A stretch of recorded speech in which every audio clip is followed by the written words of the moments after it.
then it went to 2. Willis James. The day tomorrow, Willis James. Well, right now, Louis James was at Spelman. Willis. Excuse me. Correct me for saying it, this is my first time. But anyway, Willis Lawrence James, and then the 3 impacted everyone else here, either directly or indirectly, as part of an audience, from performing, or as part of the performing team, singing or playing an instrument. So that is part of the connection here that's significant.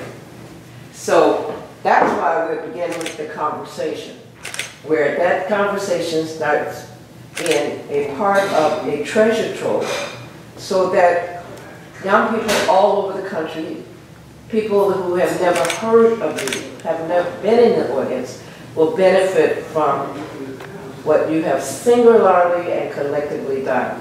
And that is expand our knowledge, giving us the time to feel inspired, and then encouraged us to keep on keeping on.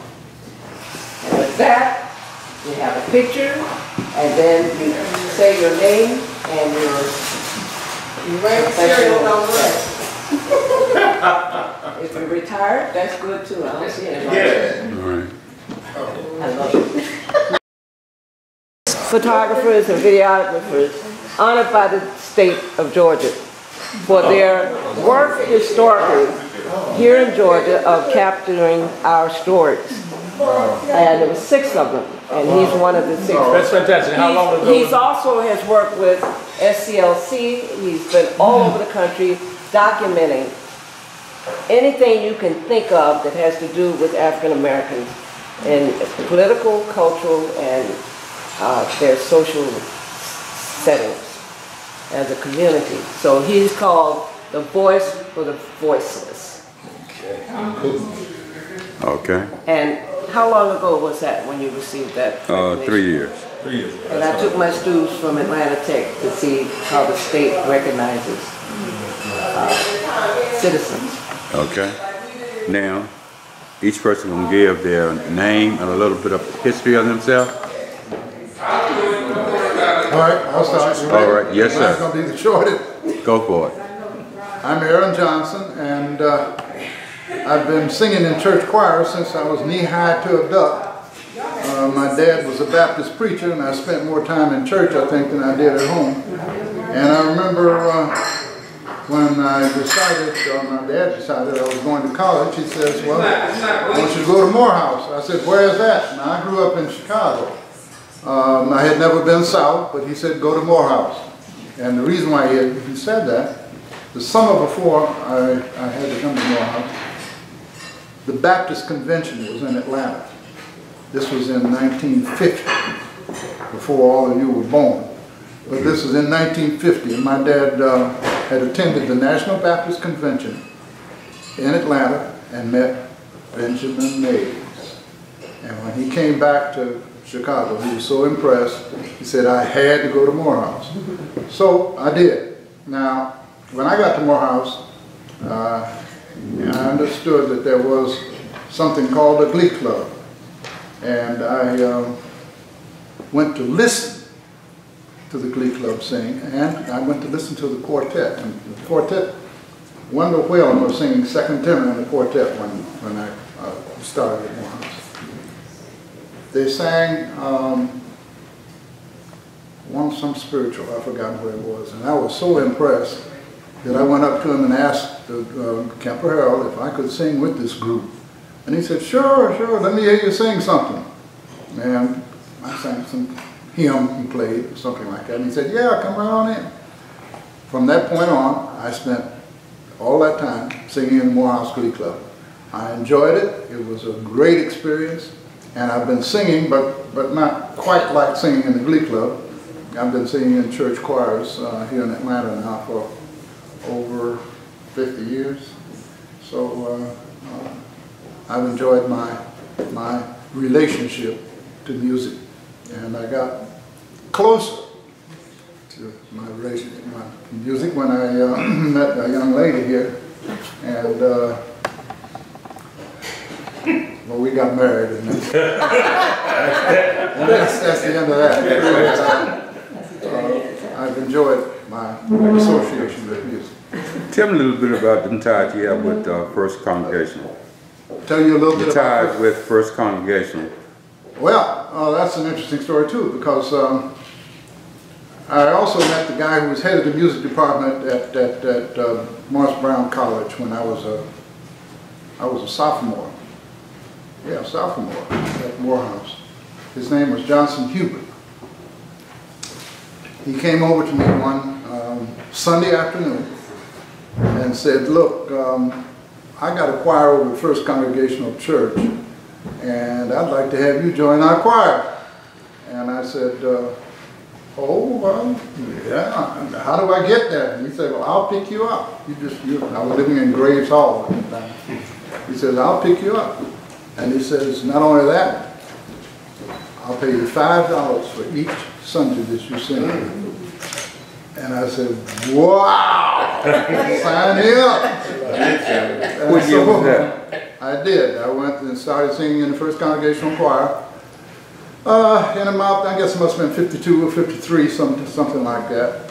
And I've been singing there ever since. Now, I started out getting $5 to sing, and then I joined, and I thought that would be a disgrace to take money and be a member of the church. So I thought, you don't have to pay me anymore.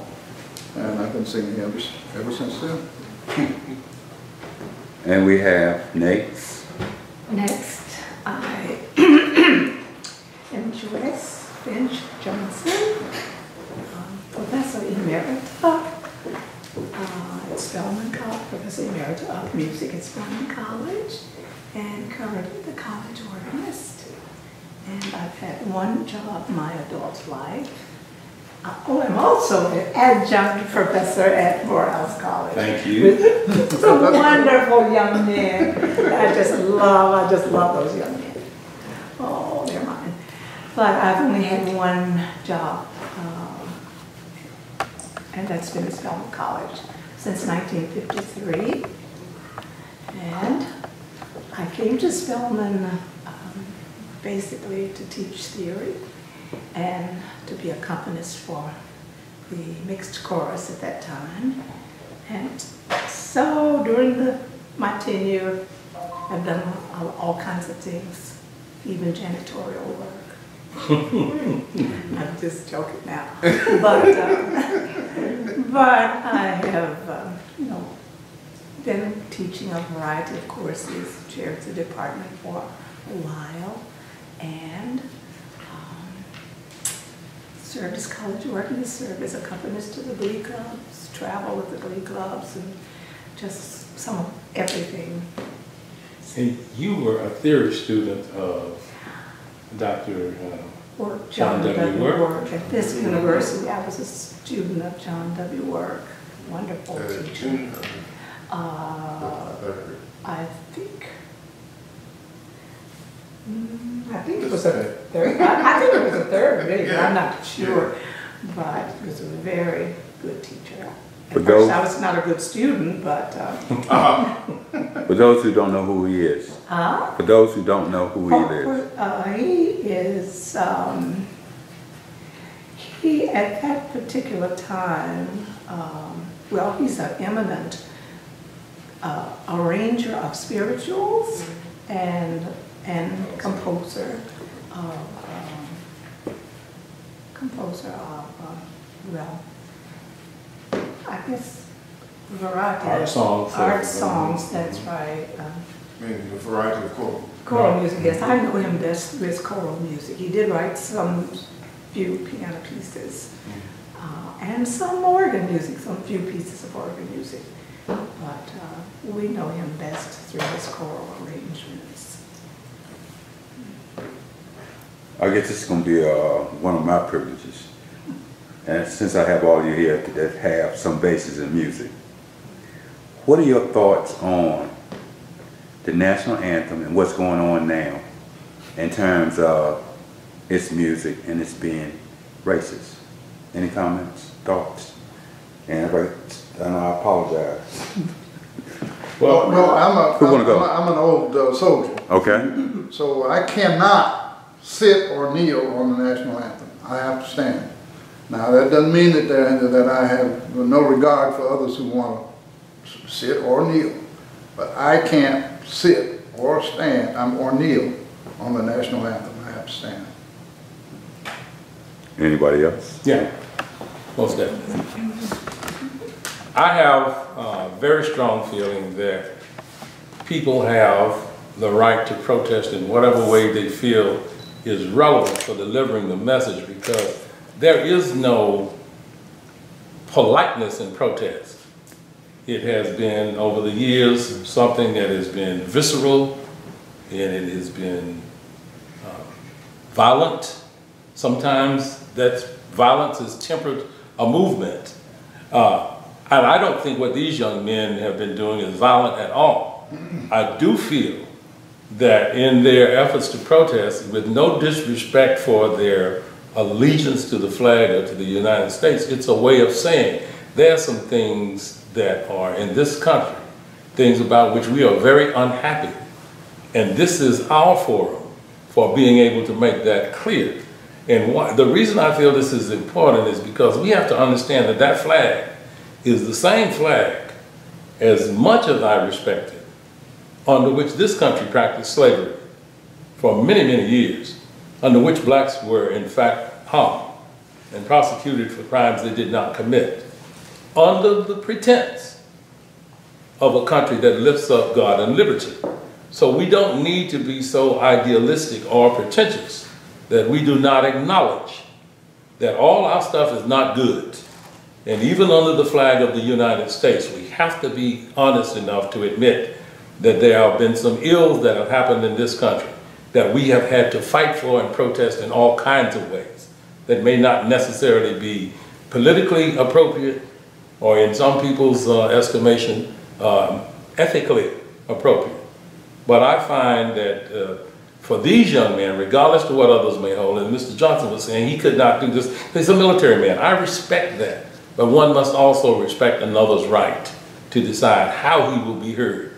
I agree. And when and where he will be heard. I agree. I agree. I agree. Okay, now, sir in the black, it's your turn. To talk about which issue? Uh, Well, just myself. He spoke what he said on the other. Now, I'm David Morrow. I direct the Morehouse College Glee Club. I am professor of music at Morehouse College. I'm a graduate of Morehouse College and had advanced degrees at the University of Michigan and the University of Cincinnati. What else?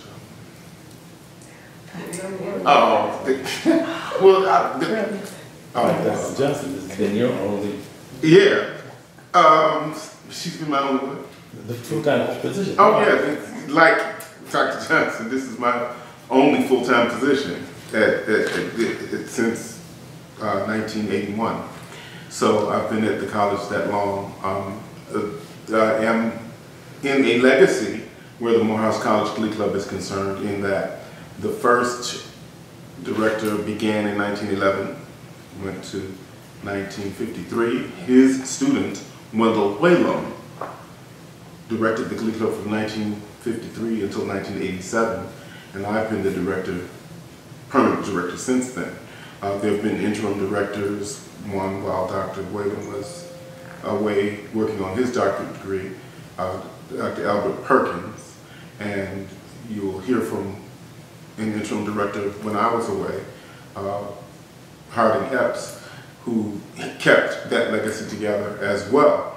So I'm working at Morehouse, but in quite a legacy, apostolic legacy, so to speak, one teaching the other and passing it on that way. okay. I'm Ella Lewis, and I'm from Brunswick. Well, I was raised in Brunswick, Georgia. I was born in the New York area, and my parents moved us back south. I guess it was 3 years after I was born. So I grew up in Brunswick, Georgia. I've always known music. I've always been interested in it. I was told that I would run up to the piano when I was around 3, trying to play piano after church. Of course, I don't remember any of that, but when I was 7, my mother arranged that I could take piano lessons, and those lessons were 50 cents a lesson at that time. So I started taking piano, and I just got better.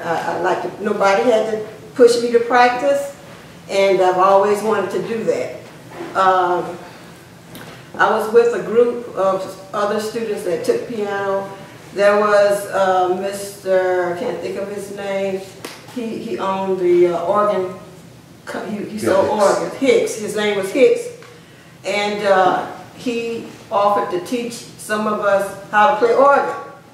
So I was in a group that played organ, and we would play for different concerts. He'd have, I guess, 10 organs out on the lawn in the park. At certain times, we would go over to Jekyll Island and play as groups of, a group of organs. And we played a lot of show tunes, so I started with organ with that.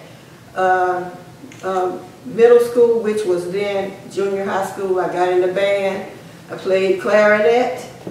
I was in the chorus also, but I played. I was the student accompanist. When I went to high school, Risley High, I was in the chorus, you know that. But I played. I was the accompanist. And when I left high school, I went to Morris Brown College. My high school band director and Cleophas Johnson, who was the band director at Morris Brown, they went to Tennessee State University. And that's how I was able to get into Morris Brown. I also applied to Spelman, and I was accepted, but there was no money to go there, so I went to Morris Brown. And besides, I liked marching band. I was into the band then, and so I went to Morris Brown. I was a graduate of Morris Brown, and I did some postgraduate work at Georgia State. And I taught in the Atlanta Public Schools 37 years, theory, piano, handbells, guitar, just everything. And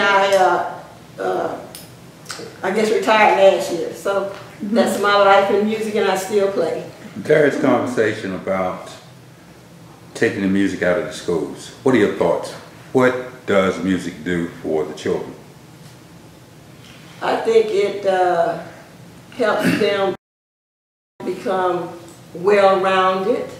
They appreciate the arts, even if they are inclined to be a doctor or a lawyer or whatever.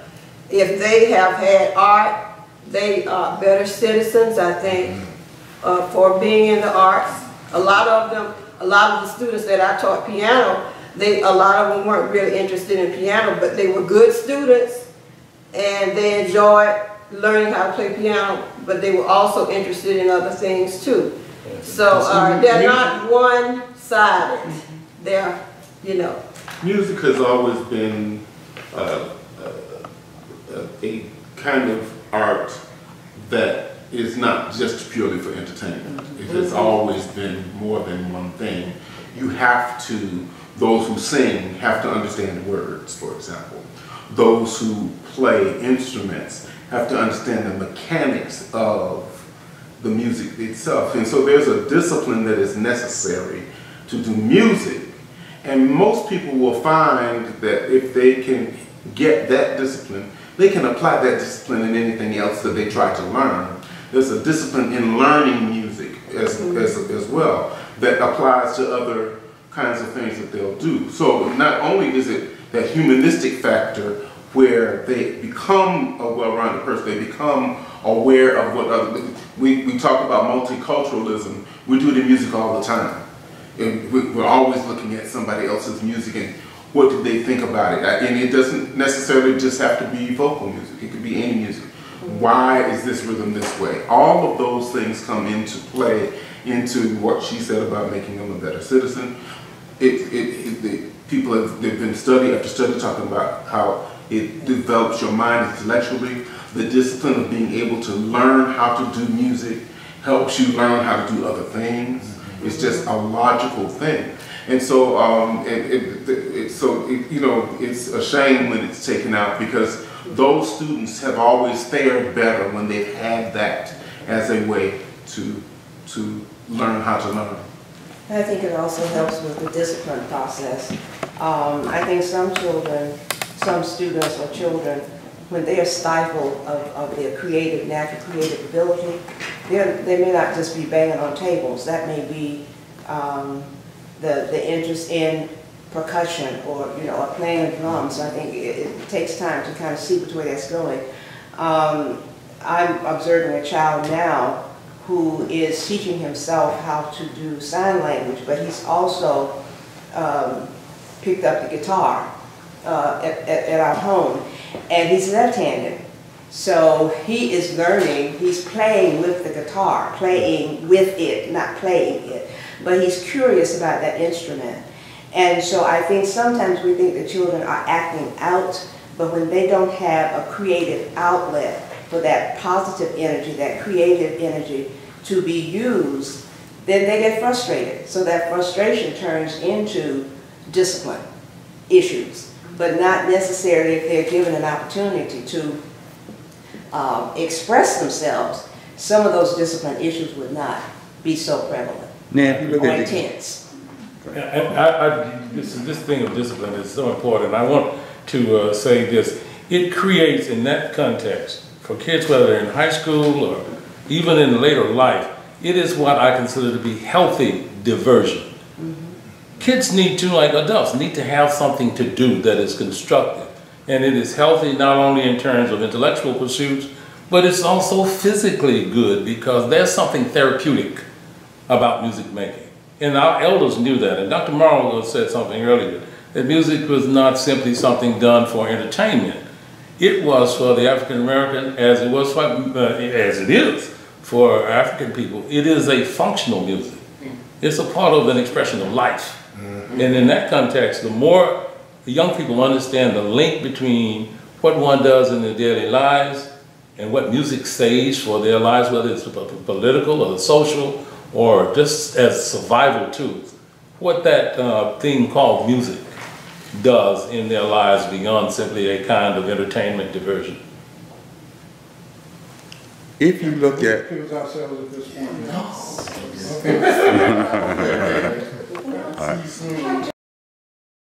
Look, listen. Go ahead.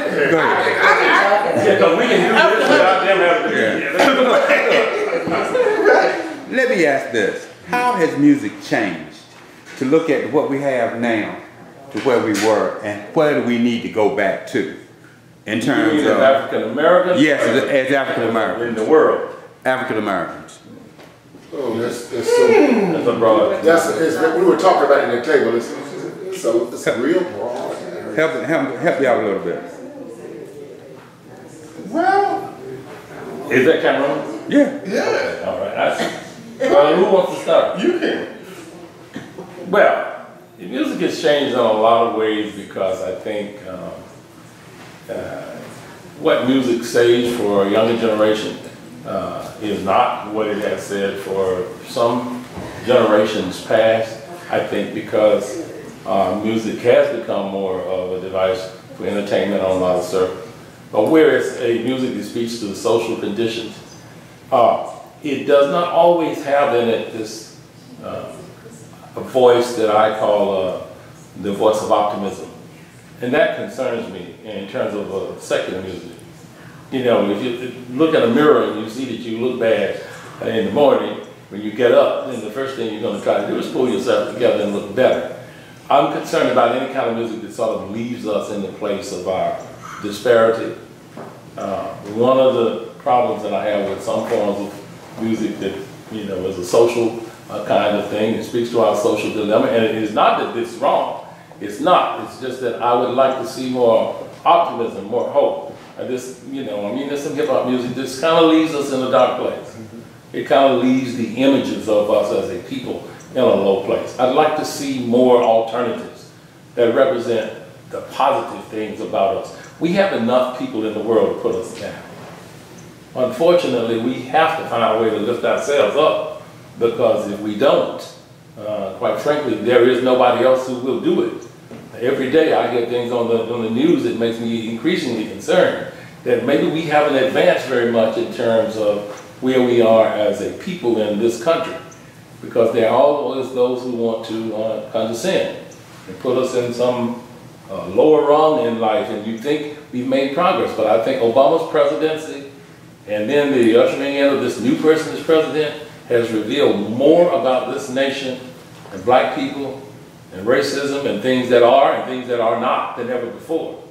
And I think the positive good in our music has to continue to be reflected, because a part of this whole idea of functional music is it's been a part of our survival. It's a survival tool. It should not be something that just speaks of our disparity.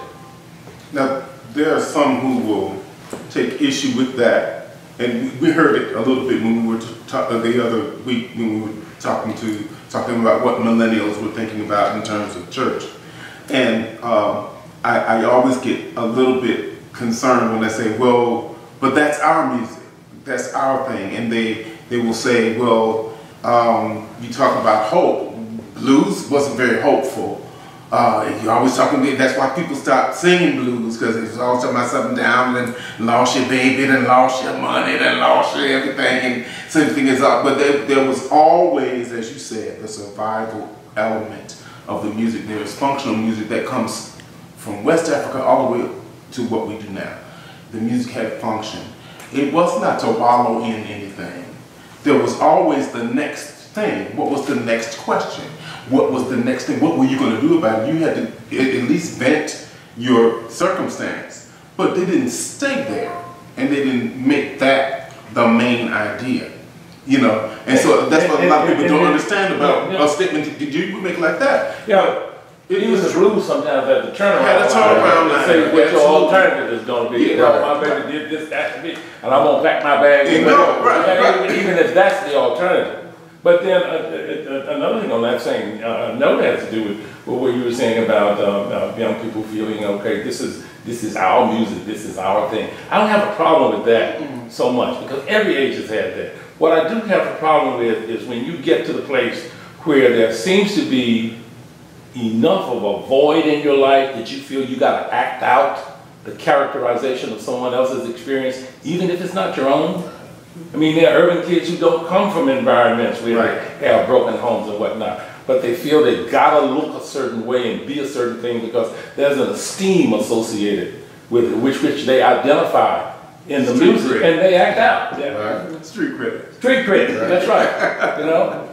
I have a problem with, I work at a women's college, and so I have concerns, I wouldn't say problem, I have concerns with how women are perceived in the lyrics of our music, that whether it's hip-hop or whether it's rap, whatever it is. But I also, sometimes I see students walking around with their ears plugged, and I always wonder, what they're listening to. And if it's a student that I know, I will ask, what are you listening to?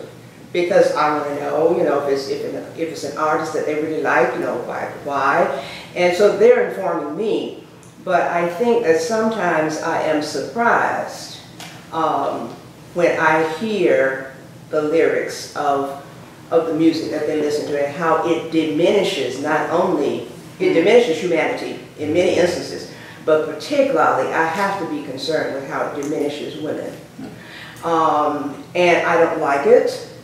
I say to them, why are you listening to this? What are you getting from this? Is it validating? Are you using it to validate yourself? Or are you just aware? Sometimes, they're just listening, but I would not want to think that that kind of tone or focus or theme is used to validate women in any way. And that's one of my main concerns with, we could go with the social concepts, we can go with spiritual concepts, we can, like we were saying, we could talk about this for a long time. But every time that comes up, where is music now, I find myself just really worrying about how we're describing ourselves as people, How are we describing ourselves as women? And how long are we going to let this continue? One of the things that the pillars of the African American community, we have not spoken out over the last 40, 50 years. We've kind of acquiesced in even the church, even the family structure. We've given kids better homes and better cars, and they live in better places, but we forgot to give them the intrinsic things that brought us across. We forgot to pass it down. So they are left out now, creating all of this chaos, creating from what they, not from what was passed to them, but from what they experienced out in society. And it's quite a problem. The church is not stood up. The family structure is not stood up. We were busy trying to work 2 jobs to make sure that there was enough here, and we lived in a very fine place. But we left our kids out there. Aim too much at material gains rather than spiritual vitality. Yeah, right. And other things to deal with ethical. And it's a reflection in our music and in our society, in our interaction. I'm at a high school now. I'm winding up my career at high school, and sometimes it'll make you weep. It'll make you weep when you get from 8th to 9th grade. And you say, oh my God, this is our future? And I'm not talking about 100 or 200, I'm talking about thousands of children, thousands of them. And you say, I could agree with it if this was just an aberration. This is not an aberration. Folks, this is all over the country they like this. And I wish I could give y'all a better report. Well, what I've heard, for example, when you were speaking of the blues also had built in a strategy. Rent party. Oh, yeah. Let's go over to Granny's house. There was something there besides venting. And Clyde often says, so what are you going to do about it? That's his little mantra, you know, when he goes around, he's going to say, so what are you going to do about it? And I think about how we learned about community as children. Children pass down through ring games. Music, rhythm, story, take a turn, lose, win, and you had a game. All the time there was game with children, older children passing down.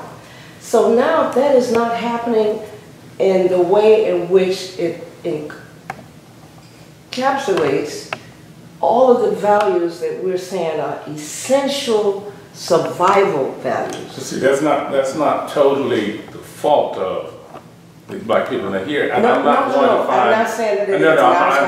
Absolutely, it's not in refutation of what you're saying. As a matter of fact, I'm saying that there are some reasons for that that go beyond our communities. Our communities are in some ways in the condition they're in because of some things that happened that should not have happened, and it was really in some way a deliberate and alternative way of striking back against desegregation. Yes.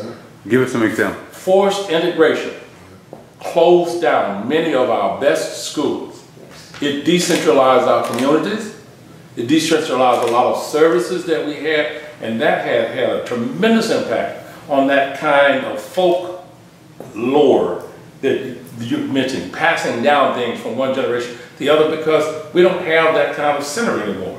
As I sit here in this beautiful home, I dare say it's probably, you know, 50-50, 60-40, some higher percentage of blacks, whites, and other ethnic groups. Whereas in some earlier days, we were in an environment, we call it a ghetto or whatever, whether it was urban or in the rural areas. But we were sort of a cluster that had to depend upon interaction with each other. And as such, you met your friends, you met your first little girlfriends and boyfriends, you played your first piece in church, you observed the drunk at the corner, and at the same time you observed that the drunk had enough respect to straighten up when he passed the preacher's house in the middle of the block, and dare not talk back to the lady at the end of the block who was the local school teacher. We were a community, and that sense of community was destroyed in many ways. by decentralizing our schools, and our families, and our neighborhoods in such a way that we lost a part of the kind of collective cluster that allowed us to survive more efficiently. And you're left in many communities where nobody in the community has anything. There's no good, better, and best.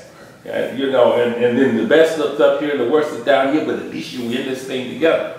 So you're just left with some communities that don't have anything but the downside of what we have in our society, and the people who become the roadblockers, or drug pushers, and people riding in fat rides, as they call it, you know, who become exemplars because they're the ones with the money. And they are the new role models. Right. Yeah. Now, I was fortunate enough, you know, right at the integration height, but I was fortunate enough to be a result of what they call that northern migration. My parents were from Birmingham, Alabama. So while I was sitting next to white children in school and church, actually, I also had to come home. Yeah, so And mom and them, mom and dad, and see, and I would get tickled when some of my students say, you know, my parents are divorced. Well, mine were too, but they decided that they loved me and my brother enough that okay, we can't get along, but you got to do this. Example, a musical example. Okay, they were just as interested in the classical music that I became very interested in. But then they said, now listen to this on the record player. This is a little, tell me about Bobby Blue Bland for a minute. Huh? Tell me about, really? I mean, you have to listen. Now, what is this dance here? Okay, y'all call that the bus stop. We used to call it the Madison. It's the same step. And now, of course, it's the electric slide. It's the same step. But I know that. And somehow, in the understanding of diversity of music, that's the other thing that we had as African Americans. We weren't scared of anybody else's style of music. Right. And we didn't mind classical music. They said, oh, go do it. Well, they said blues, oh, go do it. R&B, go do it. Yeah. Do all of it and do it well. And do it well. And some of the older people who did not know this. That is so true. They didn't know this form of music we were doing. I can see, I joke about this all the time. They say, good, well, I hope how well you do. All what you're doing and whatnot. Yeah, I'm so proud of you. She didn't know a thing about Mozart or anybody else. But she just knew that it was something that was making it. That's right. And so they supported it because they just knew it was something that was good and better than what I was before. But they also let you understand that as a person who was in integrated schools, I was fortunate enough to go home and say, okay, now, just because it's white now, don't think that that's the only answer. We got some good stuff too. Right. And I got a chance to see that. So some others didn't. That was the way to go and things were better. And as you make things better, you have to also, my folk were just never afraid, just like you said, you see the drum, okay, now that's a drum. You need to know that that's, right. Joe is drunk, he's been drunk all his life, and then just say it. Right. That doesn't mean you have to be. Right. You know, but at least you knew about it. One of the few things that we had, and I look back on it, we had a place where young people could go, and back then most people went to church. It was a hangout. How could I call it? It was a place where if you had talent or if you didn't have any talent, it was a place where you could go get a chair. It was the hub. You could get encouragement. You could get encouragement from people. You could say your Easter speech and find somebody say, "Oh, baby, you got talent," and it would give. And they can tell you the truth too. You're right, so good. But kids have they still loved you. To give you an idea, about 10 years ago, I asked one of my classes, and I had an African American music class with about 28 kids in it. And I said, how many of y'all went to church this morning? I had one kid out of 28 went to church. 40, 50 years ago, not everybody went to church. And the church was kind of like a conglomeration of everything where, it was a whole, and when once we started moving out of that community, a lot of the people who we used to get some impetus from, who gave us their brilliance and gave us their, what they thought would be things that could help us, they were gone from the community, and we were left with just what was left in the community. And the kids started emulating what was left. There was they didn't see the greater possibilities because they did not see the examples in the community. Like when I came up in the 50s, and me and Ella from the same town, everybody lived in the black community. We got the best of the best. We got good, bad, ugly. Good, bad, ugly. Everybody was there, and they poured into us. So not only did they talk about it, we saw example. We saw our teachers lived in our community. Right. Well, look, lived in our community. Help me understand this. How have we gone from music with instruments to just beats? What happened? Well, you know, as I said, music evolves. We expect that there will be change. How you define that in terms of the traditional definition of what we call music. I mean, basically, music in the broad sense is the organization of sound and time. So it is sound, it is in time, so it fits into the broad definition. What we don't have anymore is a sense of regard for a musical line, for lyricism, for harmony, for a kind of collective resource in music like we used to have with the bands and the groups like the Temptations, the Commodores and whatnot. It's where you're doing something collectively with a combination of the harmony and the movements and all those things that are part of when we say African American music. It's an impure art in one sense that we do more than just make the music. We are participatory people. In that sense, it is sort of a multimedia presentation. And so, I mean, when you get rhythmic poetry, if for those who feel, all right, this fits into a kind of paradigm of what we consider to be music to us, in the broad sense of the definition, I don't have that. I don't have that same problem that others have. I think we can expect that things will evolve. I do have a problem with the disappearance of a singable line with a more tangible text that has relevance for a broader constituency, regardless of where you may be in your life. You know. And I think students miss that too. We were talking about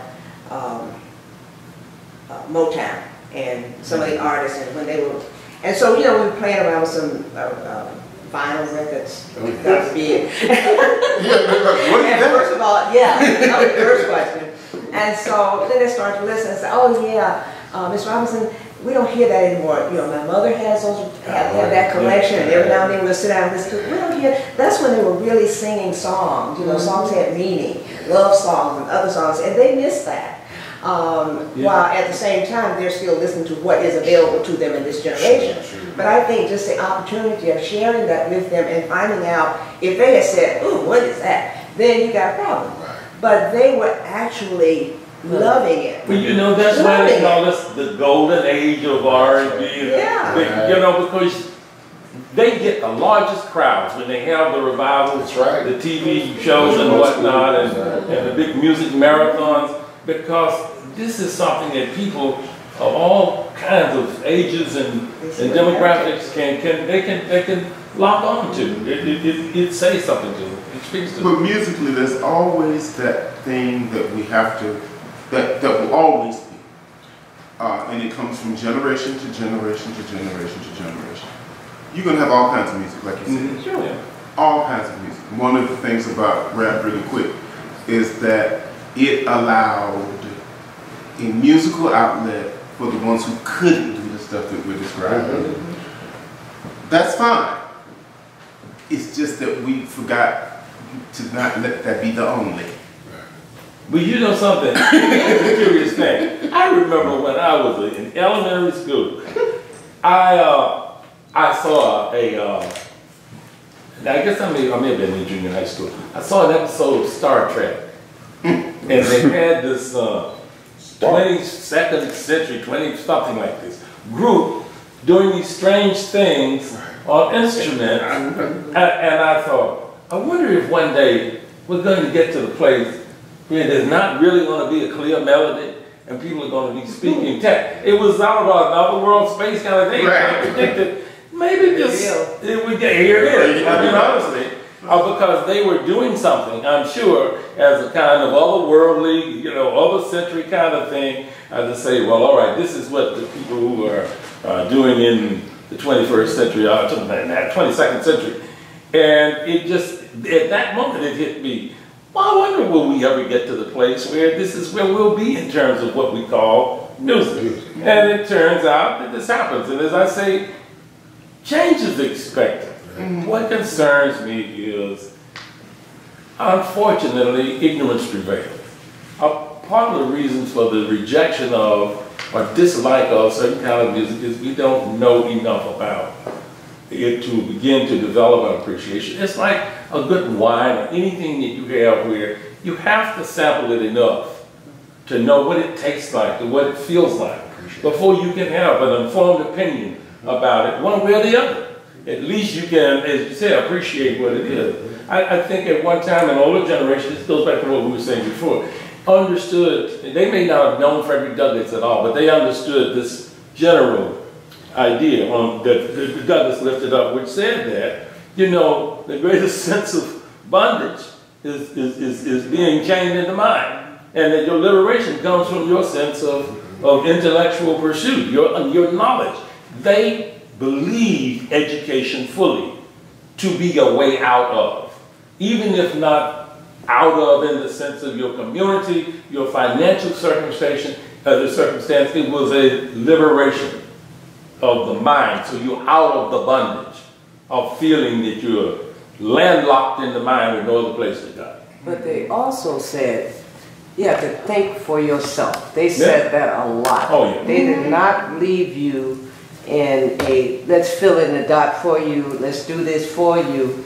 It's, you have some time to have to contemplate it and actually try. Just try. Yeah. And they will encourage you to do that. Now, we go back to our platform, which was the church, and the role of the black church in saving our lives from this society, because it was an institution, it was somewhere to go.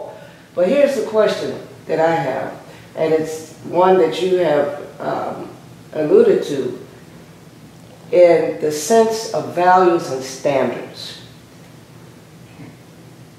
Where is the responsibility for setting and maintaining the standard when the children are now left to the wolves? And I'm saying that it has mattered not what your zip code is, it doesn't matter what part of the age spectrum, millennium, Generation X. It's a new one now came out. I just found that out yesterday. All of these labels. And I said, okay, so who is responsible? Sometimes I wonder if we've gone so far that we can't turn back, because you get pockets of students or pockets of people that you could talk to and you could make a difference and they could change, but the vast majority is not, they don't want to listen. I don't know whether they want to listen, certain ones want to listen to you, and then they get with their friends and they get pulled back into whatever they're into. I just wonder, is it just almost too late? So, if I'm hearing, when hope unborn had died, where in our national anthem, the Negro anthem, every single verse speaks to what our collective experience is. And that what you just said, this sense of hopelessness to the point that it's irreconcilable. How are we going to deal with it? So I'm going to raise it to the next level for you all, because you're still working. Well, What do I was going to say. What's the other side? That's what I was going to say. That, What's the other yes, we side? are still working, and that is more unusual than usual, Yes. which is scary. The thing about it is, each one of us can talk. I mean, we've been at our jobs or some version of the job. I never thought that I would see Harding be at high school as long as he has been, because he has so much to offer them. Yes. And so we keep trying. That's why I get very upset when people say there's no need for an HBCU anymore. Well, for the things we just got to talk about in terms of community, you're not going to get that somewhere else. Although there are some few people at what they call PWIs now who What's the PW? are supposed to be predominantly white institutions. Oh, okay. See, I'm trying to learn stuff. Yeah. But, but I mean, you know, there are some who are black or whoever who are trying to help with that. It's just the difficulty is in hanging on. I can see where Ella would say, you know, sometimes we just go for the few and hope that they'll pass it on. Because at some point, everybody gets tired. You have to stop. What gets you up in the morning?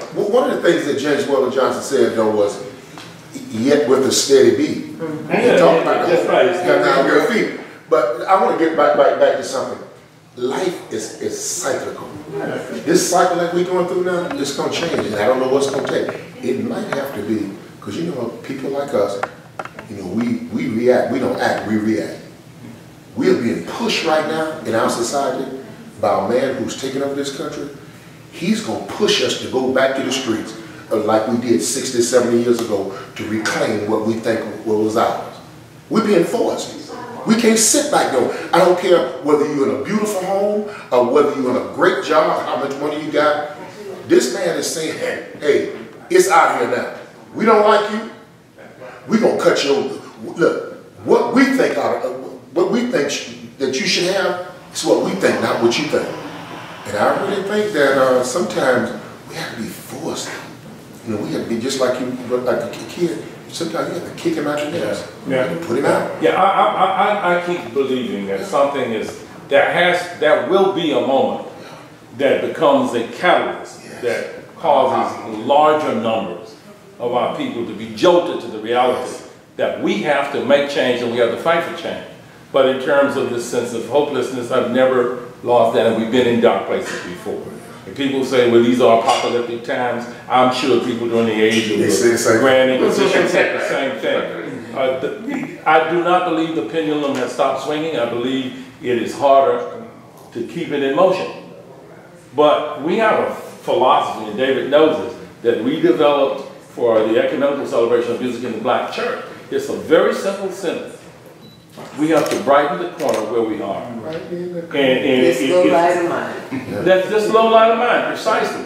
You do what you can where you can. And I tell you right now, the reason I know that hope has not died is because one of the most affirming experiences every year for me is at the time of commencement at Morehouse College, to see that number of African American men empowered with more than anything else, a kind of exposition that frees the mind, as we were saying before regarding Frederick Douglass, that makes them feel and believe in themselves. I did not say that, you know, brilliant young men, they may not be, but they're thinking young men.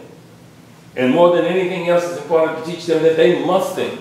And they must think on their own feet, because you never know when it comes the time when that kind of armor will have to be put on. Right. And that kind of ammunition will have to be used. It may not be apparent now, but that's an affirming situation, because it says that though the cameras are not here, though they're running out there in the streets and showing people shooting up each other, at this environment and at this time, we're equipping this number of African American men to make a change in their lives and perhaps in the lives of somebody else. That's hope.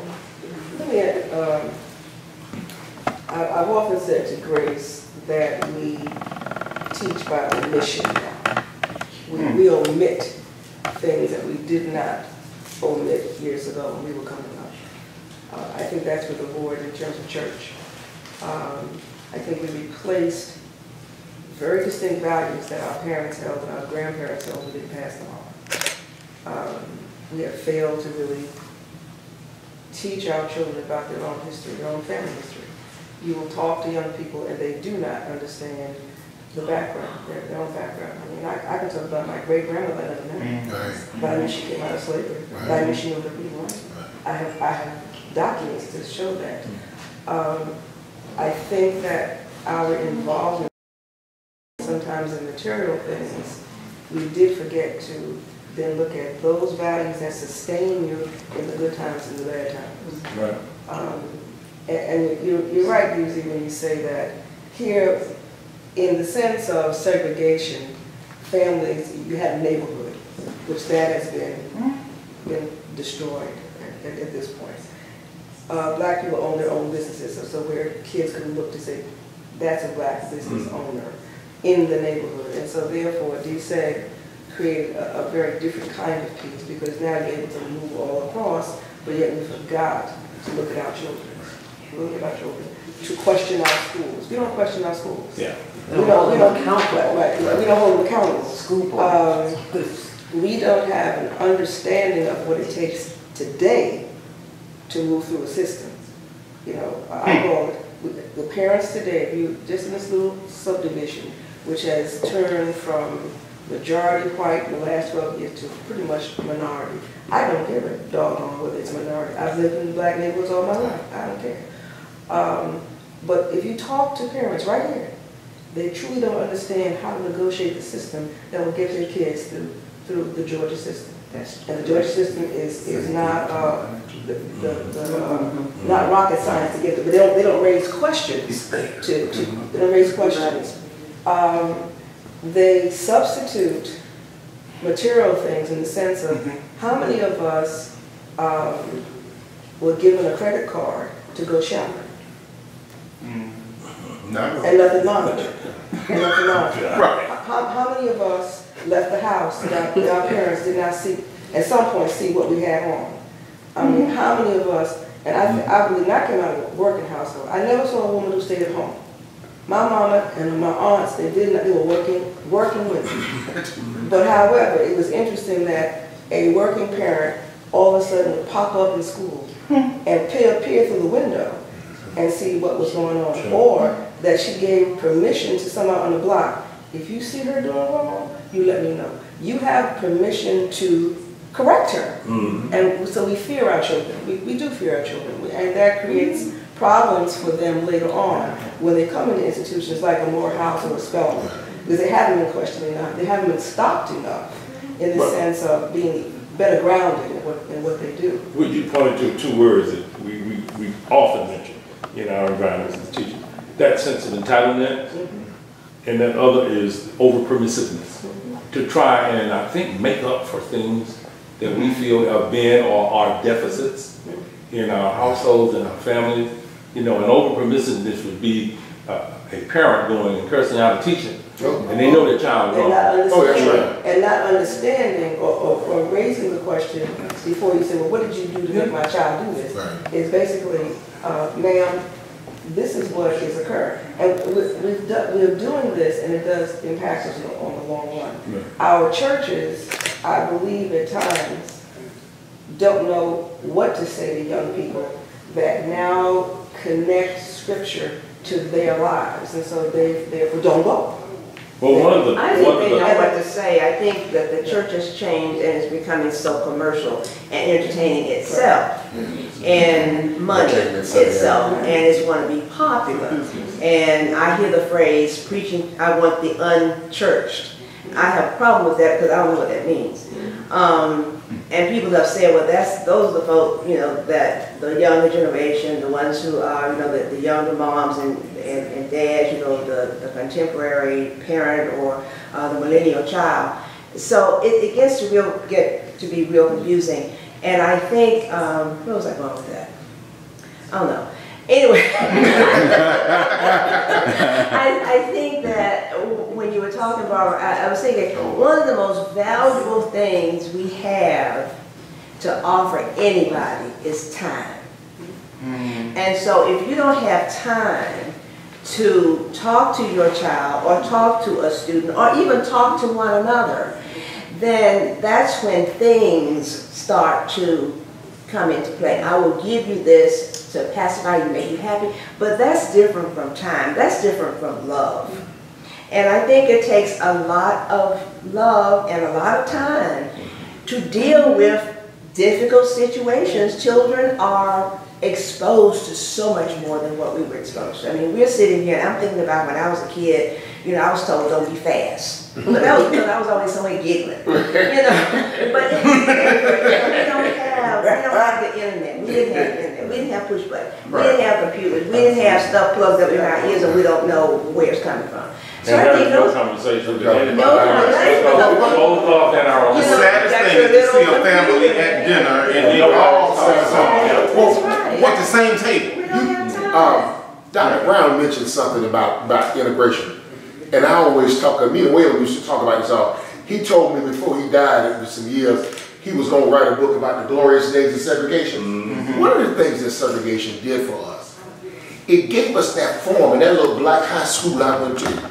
Everybody went in there smart, but then you better believe he was going to have some manners, and they was going to make him toe the line. There was somebody invested in him being somebody.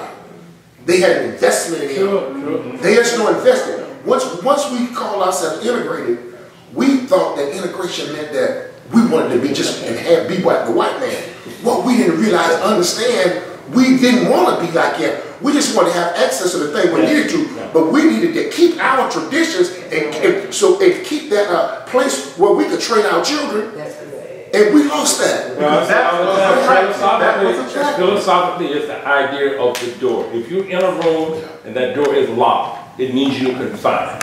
That's total segregation. Right. If you're in that room and you're saying, listen, I want that door unlocked, right, so that when I choose to walk through it will be my option. That's right. That's an open door policy. If you're shoved out of the room into another room and say, you're going to be integrated and this is where you're going to be, this is where we're pushing you, that is forced integration. And that is where the problem came. We were shoved into an environment and under the guise of integration. And I will tell you, when he said glorious days of segregation, that may sound strange, but there are some things in my own background. I, because of segregation, was forced to go to an elementary school, but the elementary school was Ralph J. Bunch Elementary School. And then I had to pass 2 white schools to go 16 miles to a high school, but that high school was Benjamin E. Mays High School. So I knew from the earliest days there was something that black people were named for that did some noble things, some good things. And so you didn't grow up with this thing, do we do anything? Is there anything named for us or anything of this sort? So to have your school with bearing the names of these people made you excited enough about that to have enough pride. Right, but But see, I'm sorry. I hear that, but I'm a northerner. I'm a northerner. They and I are northern, you know, educated in the north by southern parents. So there has to be this understanding that adults have a responsibility to be so informed and they pass information on. And what has happened, like I said, we now don't do that. We don't do that. The schools in the north were not expected to teach us anything about our being black.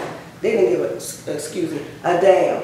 They did not. So we knew about Harriet Tubman, George Washington Carver, and Booker T. Washington. That was all, pretty much. Jackie Robinson only because your parents were rooting, and Joe Louis because they were involved in the first. That kind of conversation you would hear them talk about. But I don't say that they didn't mind the first. Right. They didn't want the many. Right, but the rest of it. Okay, you got that. That should be enough. Because when you teach history, and I always tell my teachers, I said, if the Native American would now describe in his American experience, it would not be the white version. If the Chinese here during the Western movement, if they were to describe the fact that they controlled San Francisco, the voice is different, and built the railroads that you don't see. So there has to be some understanding on our part as a people that we have to pass information on.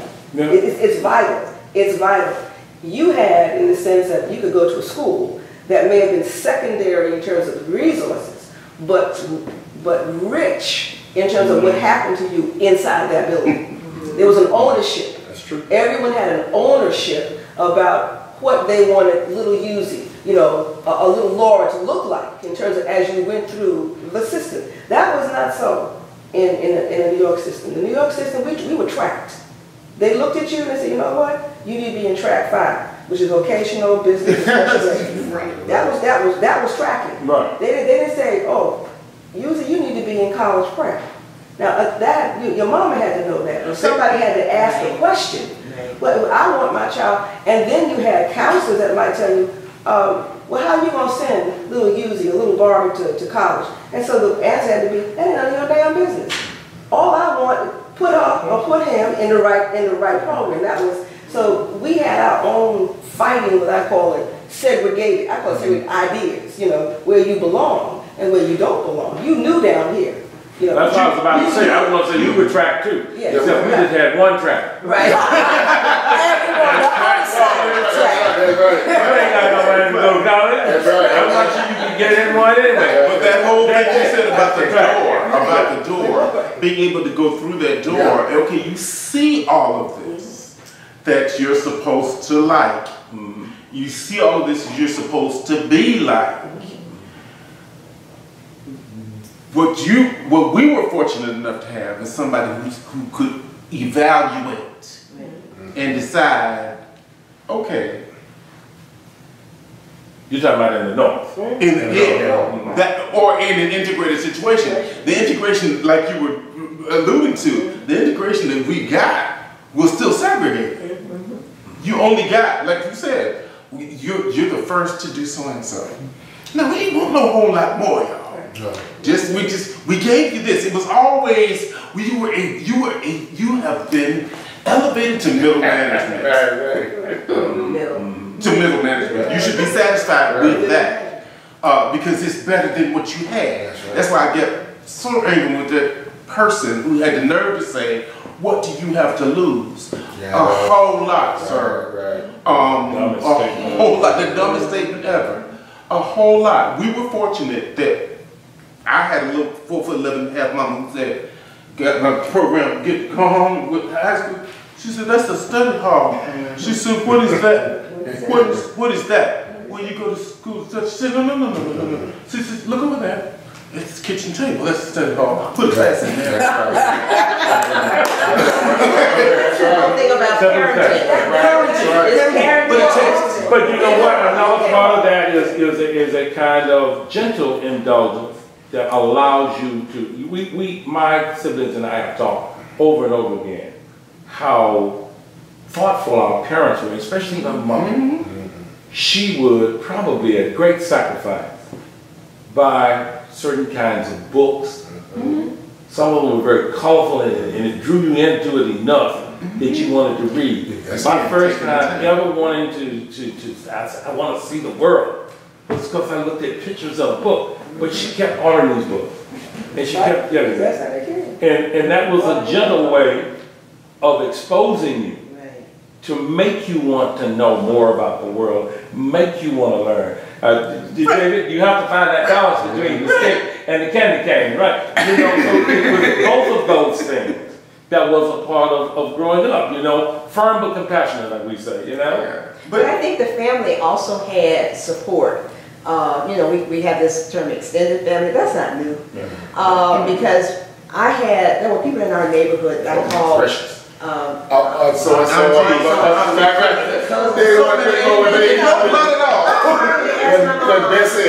thought you didn't have any sisters or brothers? And she said, no, I was the only child. So why do I have Auntie Frances? And so that was her best friend. But those were also people who were in the neighborhood, in the community, in the church, who invested in these children.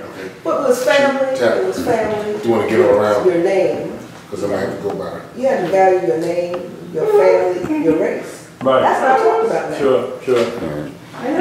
Excuse me. This is not the end. This is the beginning. Would you agree? Oh, yeah. I like Okay, because this is going somewhere. Just know. But the two people he... It's three of you that have not done the introductions. Right.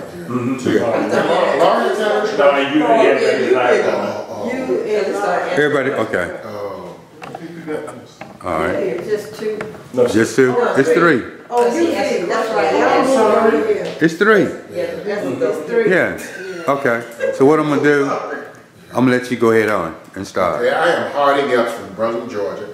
Ella and I are from the same hometown.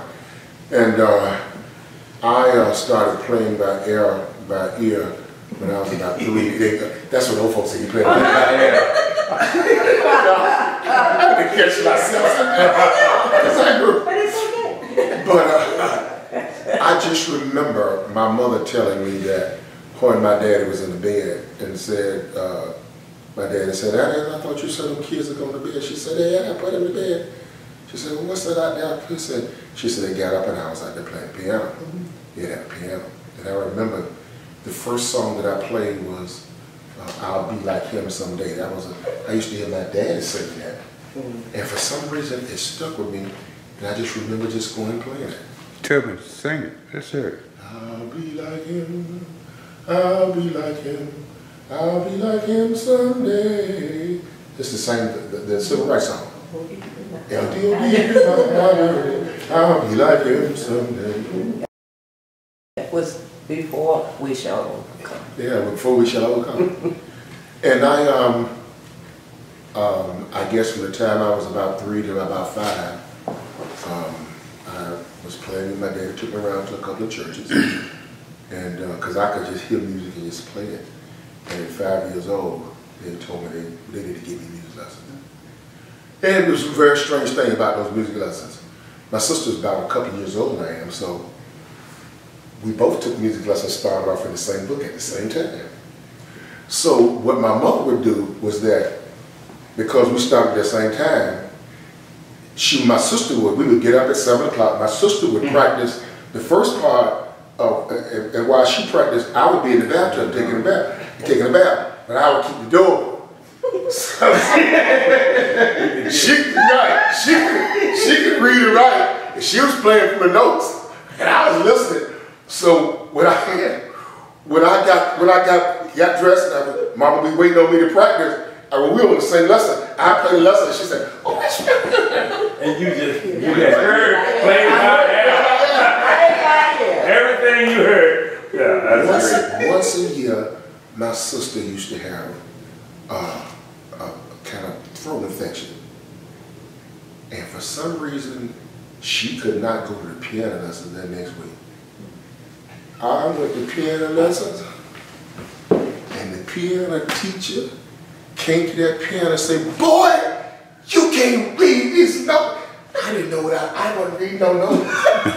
She called my mother and told my mother, "This boy can't read." And I've been playing for about 8 or 9 months, just playing. But as long as we were on the same lesson, Right. She took that bath in the morning. I keep it doing. But you've been improvising for necessity. She took me off with my sister and made me learn how to read. Necessity is the mother of invention. Right. By the time I was 7 years old, I went across town. And there was one lady who gave me a chance. Her name was Miss Estella Jones. At Eleanor Friendship Baptist Church. This was in 1959. And I took over I had 2 choirs. I was 7 years old. I was in the 2nd grade. But by that time, I could read just as well as my teachers in school. And I took those choirs, and we used to battle octavos, the Morris books and all the books that you get from Chicago, all the gospel books. I used to read them gospel books and whatever.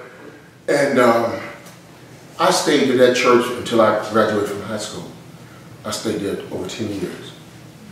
And a lot of things happened between that time I took that church, but one of the things I remember one night, the same person that Ella was talking, what Ella did not tell you, was there was a white man who had a music store on St. Simon's Island, Georgia. His name was Bill Hicks. Bill sold pianos and organs, and he sold most of his instruments to the black community. The white community came to him and asked him that he had to stop doing that for black. He would give us, do things for us. He had about 10 or 15 organs in his store, and on the 4th of July, Ella and myself and all, he would teach us how to play organs, play foot pedals, and we would give concerts out and over. And white folk got angry, and he closed his store on St. Simon and brought his store to Brunswick. And he sold to black people for most of his life, because they told him that they did not want him what he was doing for black people, because he was doing things for us. We learned a lot from Bill Hicks and those people like that. By the time I was 13, I had very good musical instruction from teachers. We had a musical union in Brunswick. There must have been 12, 13, 14 piano teachers. Everybody taught piano now. And that's why I talked about the little black community. All of the smart black people in our community, and they knew how they had expertise, and they knew how to give it to you and kind of keep you raised. By the time I got 13, I got tired of music. I got tired of playing Beethoven, playing the sonatas. I learned 2 or 3 of the sonatas. I got tired of I just get sick of it. I wanted to play sports. I became very athletic. And I was in the band, from the time I was in 4th grade until I got to high school, and I wanted to play football, and I did play football.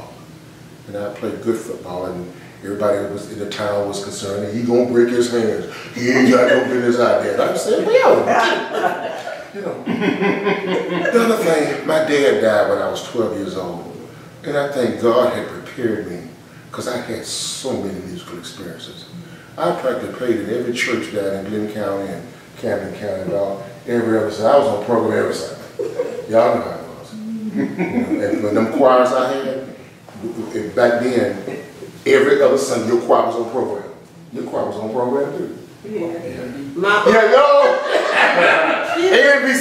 played at Friendship. Yeah. My father was a member of that church, and his sister. What was your father name? Solomon Lewis. Oh, I know. Yeah. You know sure Hazel. Yeah, what's your Mom. Finish your introduction. Let me finish that. So, I decided, and I went to my mother and said, Mom, it's time for me to leave home. And I was in 10th grade. And she said, well, why don't you wait another year and think about it? And I did. And in my 11th grade year, I said, it's time for me to leave Brunswick. And I applied to Morehouse, and I came to Morehouse. Out of 11th grade. I needed it. I had to get out. There was really nothing. I didn't feel like nobody could teach me anything there. I learned all I could learn, and I just needed to leave. And when I did, I got to Morehouse.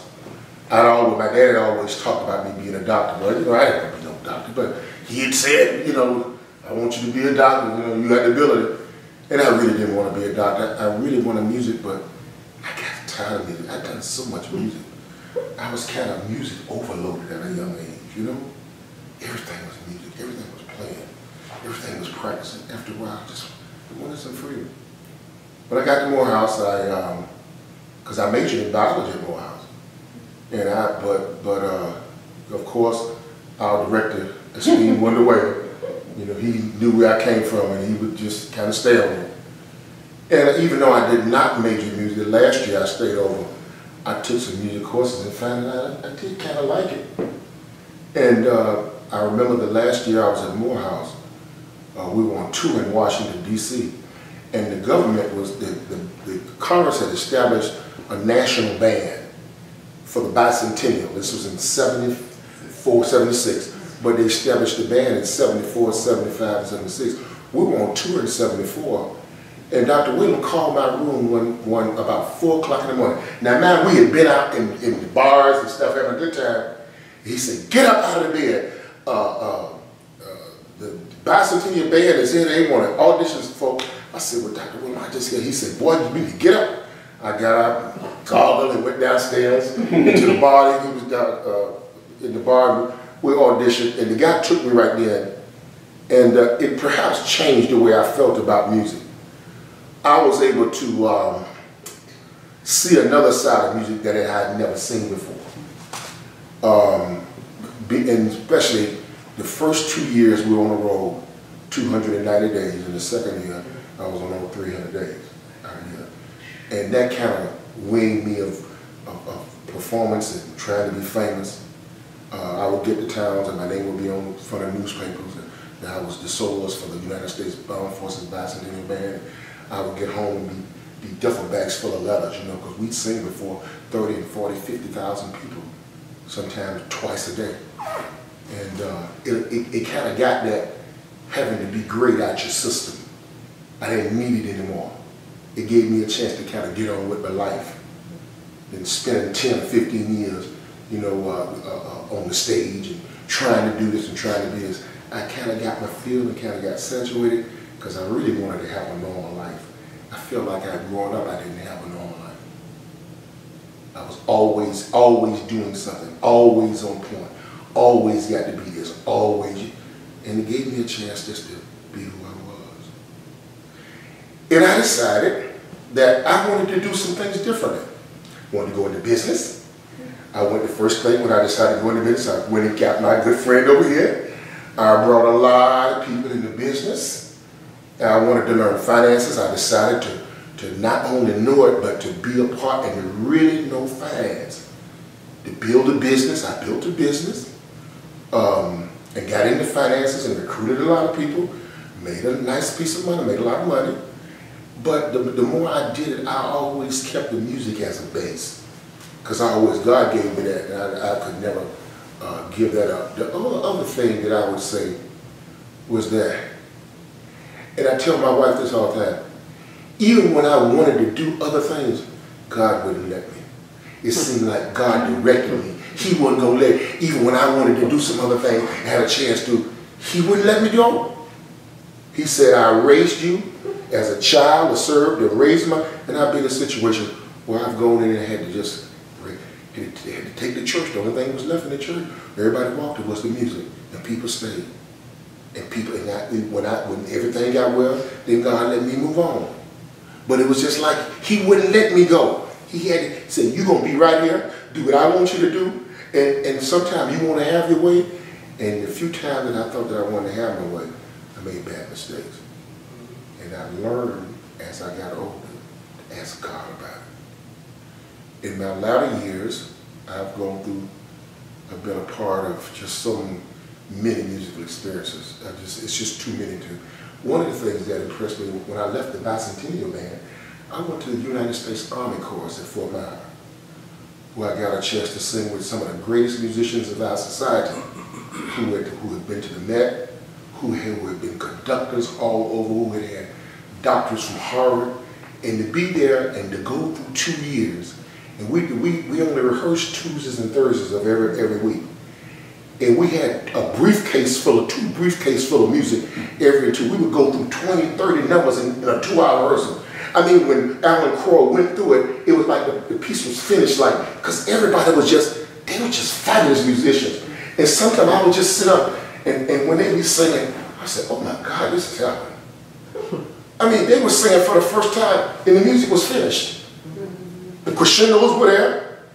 Everything that Alan wanted, you have to go through it at one time. I just said, oh my goodness, what is this? It didn't happen. I mean, just a musical happen with the show music, with all kinds of, with a lot of the guys did opera. I heard some of the greatest voices. I mean, just pure voices. It would just make you. I used to love this just to go to practice.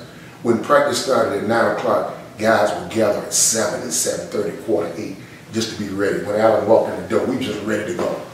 But in the latter part of years after I got through with the business, I decided to retire.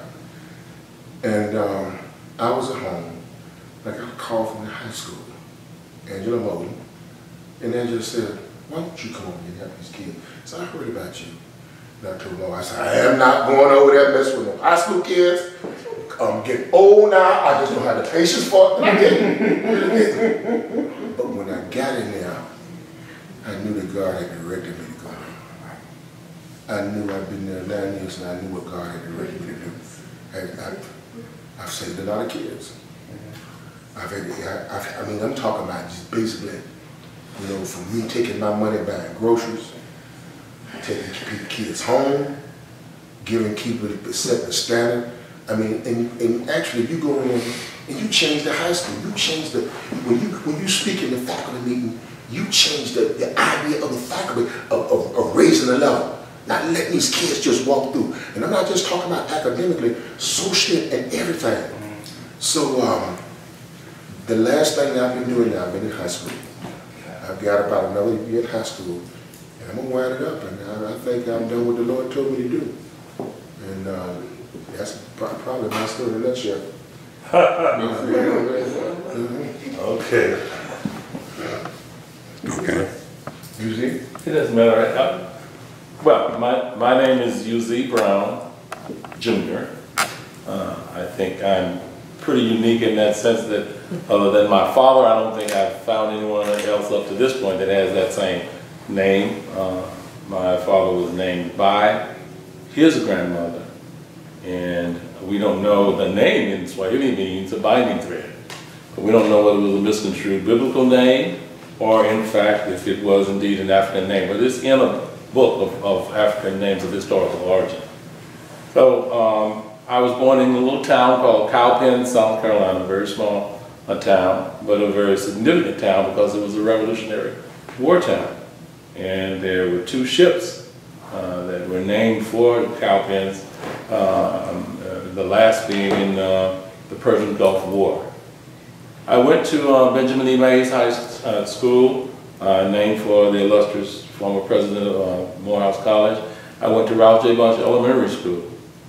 I really did not begin with a very vibrant musical beginning. I had a love for the sciences, and I was very good always in English and English literature. My grandmother owned a piano, and she did not live far from us. It was within walking distance. And I used to enjoy hearing various people who mostly improvised play on her piano. She died when I was 10, the dearest person in the world to me in many ways because of her kindness, as grandparents tend to be. But when she passed, the house was closed up. So what I would do for years is to walk alone, sometimes late in the evenings, and stay as long as I could into the night, scared to death because it was a 2-story house and everything in there would creak. But I would go in and I would try and play the piano. I was basically self-taught in my early years. I did not study piano formally, as a matter of fact, until I was a junior in high school. My early musical experiences were primarily with band. I started in band in junior high and played the trombone.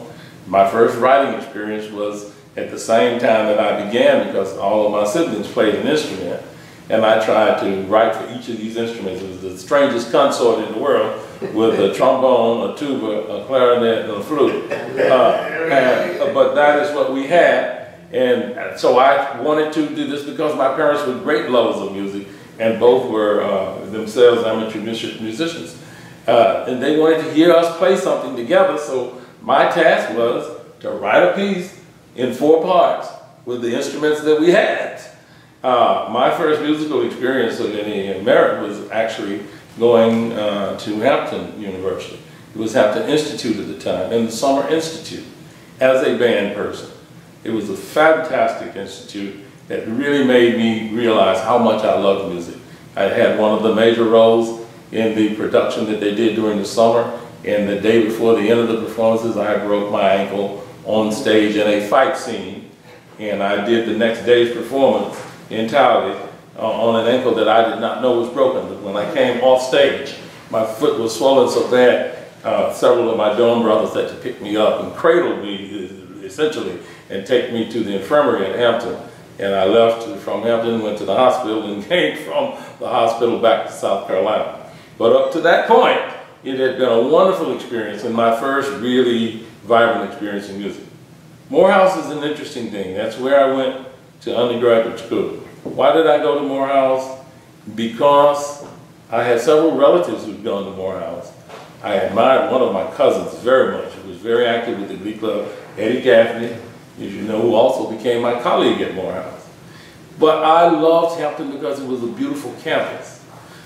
I did what was at that time a very good job in terms of my scores on the SAT exam, and I was actually being actively recruited, and Mac Arthur Stewart came from Morehouse College and came up, and Mrs. Lola Miles, I fully believe this thing, Benjamin Mays and Lord, the people have driven me on. That's so important because she said, you need to see this man and you need to go and sit and talk with him. Well, he said he was very impressed with what he'd seen in my grades and what teachers had to say and whatnot, and he wanted me to come to Morehouse as an early admission student.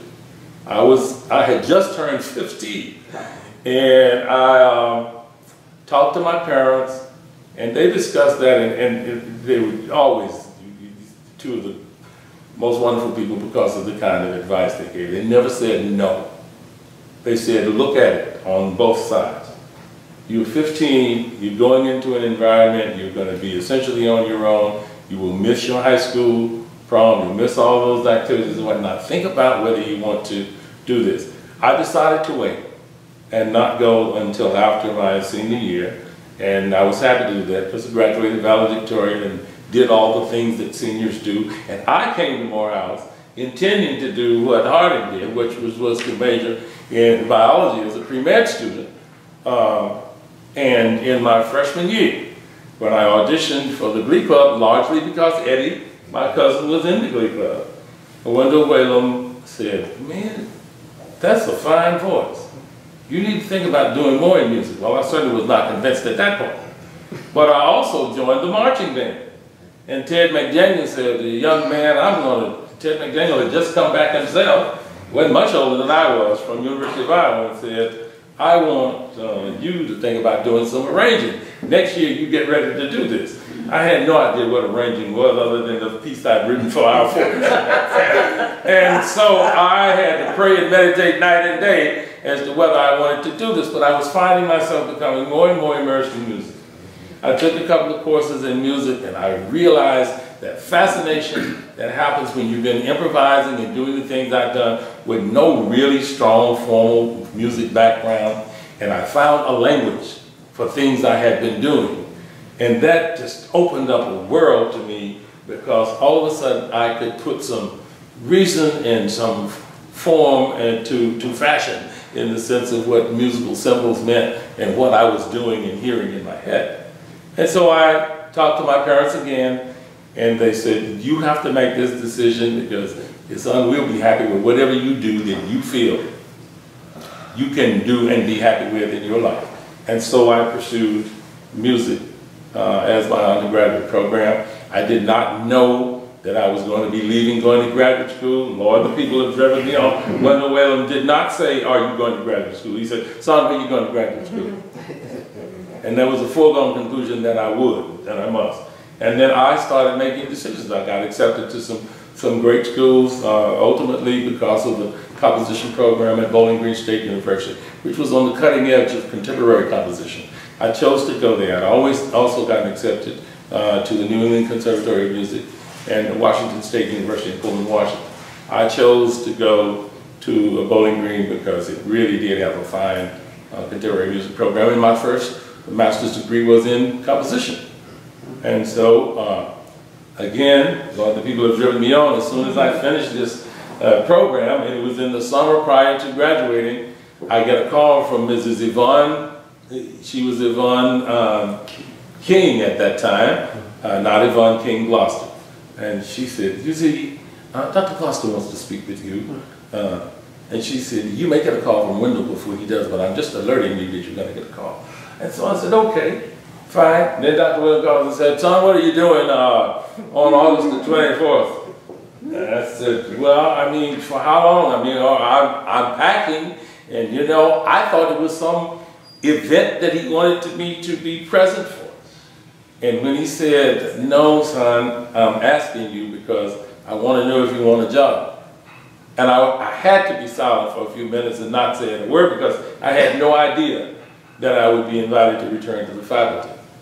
And like so many, David has mentioned this and others, that became my most significant permanent position, other than serving as chair for a brief time at Clark Atlanta University.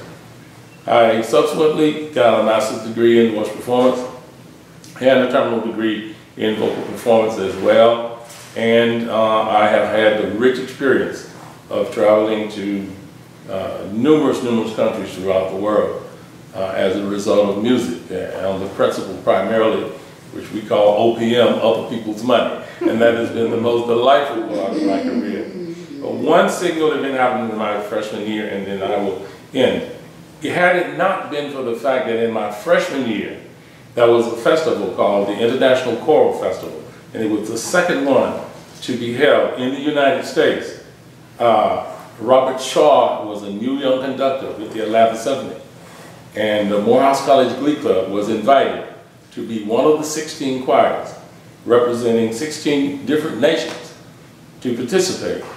And I was one of the ones chosen to go on that tour. And in my freshman year, as a result, and Grace, your brother, was there as the accompanist, Rufus Hill. We sang at Carnegie Hall, we sang at Town Hall, we sang at the Lincoln Center in several different performance venues. We sang at the National Cathedral. These were places when, in my freshman year, I would never have believed I would have the experience of actually singing in these venues, and they were at the top of anything that was great in music, and singing with the New York Philharmonic Orchestra. So the rest is history. Could you hold up 1 second? I won't be allowed. I need to go get the music. Harding, and for a very long time, but I remember when we had our workshop last year with you and Uzi and Laura, you brought to my attention the word rehearse, meaning to hear it again.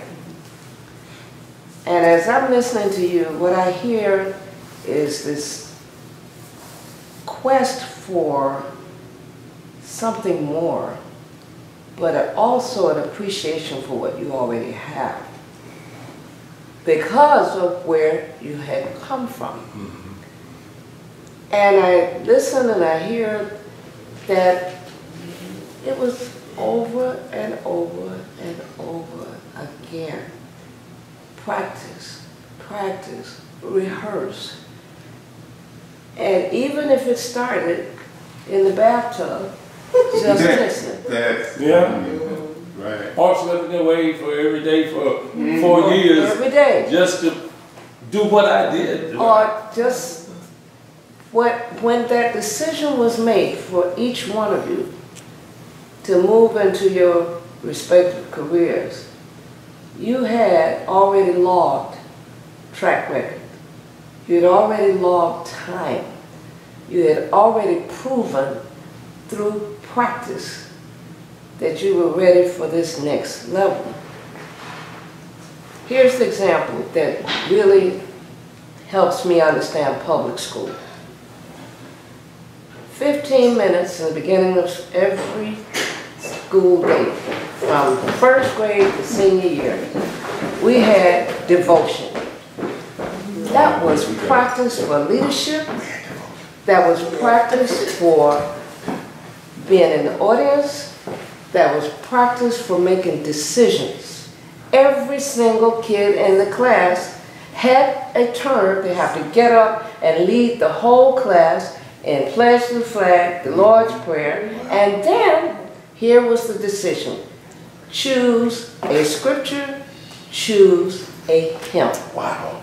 Every day. That is no longer there. The other one is vote for your class officers. No longer there. You ask a kid about a vote. It's called, go to the Coke machine that has 130 choices. That's the vote. They haven't a clue. It is not in the system anymore. And where was this you were raised? This is my going to all kinds of schools. I grew up in LaGrange, Georgia. Clyde recorded my 50th high school reunion and interviewed my classmates 50 years later, without exceptions, whether they liked LaGrange or their school, without exception. Every last one of them has come through. Had we been in the schools now, maybe one of us would have made it out. Maybe. And there's such a distinct separation in Preparation, church and practice. state, so it's that some of those things would not be allowed The question now. is, where's the practice that would lead to a performance that is At the notable? home, still in the home. Better get us. Yeah. If we get on that, I was looking down for so I can come in. If I know If we got to answer that question. she will segue right into the rehearsal. Are you ready? Okay. I'm Laura Emily English Robinson. And I say my full name because I'm named after my great-grandmother, whose name is Laura, and my father's great-grandmother, whose name was Emily. I'm from a family of music-loving people. I'm an Atlanta native, so I was born and reared. Went to a Catholic elementary school, Our Lady of Lourdes, which is now just a church, on Boulevard, not far from Ebenezer Baptist Church. But Ebenezer Baptist Church was the church I was born into, and it was my family church. Something very interesting happened in my elementary school years because my brother, 2 years my senior, who went into the ministry, was very, not outspoken, but very curious about religion and its doctrine. So being in the Catholic school, at that time everything was very regimented and favored those who were Catholic by religious choice. We were Baptists, so we were sort of in a strange land. My brother would question the nuns about things that were mentioned in the use of the rosary and things that were mentioned in religion classes. I was very observant but quiet. And so when we would go home, Ronald would start conversations with my great-grandmother, Laura Harvey, and she would say, she would tell his mother, my mother, our mother, I think you better visit the school. Because they were telling my brother that whatever he was questioning about Catholicism was the only thing that was right regarding religion, and that was not going to be very good. So my mother and father visited the convent and talked to Mother, oh I can't think of her name. And it was decided that after Ronald had been at Our Lady of Lourdes 6 years, I'd been there 4, that perhaps he would be better off, and these were the words even then used, he would be better off if he were going to a public school. So my mother decided if one of her children was going to leave Our Lady of Lourdes, both of them would. So we both finished our elementary school days at H.R. Butler, which was closer to our home. In fact, it was almost 2 streets over our backyard. I skipped a grade, but that was the beginning of a sense of wholeness and I think embracing diversity, although we didn't know that that was what we were doing. But I think my family felt very strongly about our religious roots and would not let anyone challenge that based on just differences. So we finished high school. I finished elementary school and went on to Howard High School, David T. Howard High School, which is not far from when Martin Luther King Jr. and Coretta Scott King moved to Atlanta. They were living on Howell Street, which was a street over from where Howard High School was located. My high school teacher was very much, Ms. Harper, Muriel Harper, was very much interested in my singing and wanted to have me take voice lessons, even at the 11th, maybe 10th, 11th, but definitely 11th and 12th grade. So that was kind of different, but she was very careful with voices, so she knew what she was doing. So I had voice lessons at 7:30 in the morning. No one was in the building but she and I and whoever the janitor was. And he would often come by the room and open the door and say, "Oh, y'all doing that singing thing." And he closed the door, but he never disturbed her, and Miss Harper was very energetic, and she loved music, and she had wonderful choirs. So I finished high school with an opportunity. Still, this singing thing was something I'd been doing. As I mentioned, my family was very musical. We did family concerts at the church. My mother was soprano, lyric soprano, beautiful voice. My father was a lyric baritone. And I often say that if they had decided to be singers, I wouldn't be even sitting here telling this story, because their voices were so beautiful and they used them so well. But we gave these family concerts, and as I was finishing high school, Ms. Harper wanted me to do a senior recital. The senior recital was held at Ebenezer, and Dr. King Jr. was the associate minister at that time, so he wasn't the icon that we know him of now. So he came to the concert. So he was at my little recital at Ebenezer. Coretta Scott King wanted to be a helpful influence in development of my singing. So she gave me wonderful just time together talking about music, because she had gotten her master's degree from New England Conservatory, because I was with Boston. So New England Conservatory in music education, but she loved singing. So that was a connection there. But even before that time, I can back up a little bit. I was in the cherub choir, the children's choir at Ebenezer, and Alberta Williams King was the director of that choir. And so she was really my first teacher, because even though we were little toddlers and we were nervous as all get up, we had on our little robes with those big bows that Christine King Ferris had made. Christine King, you made the children's robes. We had the big bows, and she said to me, "Don't be afraid. If you forget the words, just follow my lips." And I did that, you know, but that was the kind of nurturing, you know, that was so natural. And so I was okay. And as I began to do little solos and things, I was developing as this singer, but I just liked to sing. I would imitate birds, you know, out on the porch.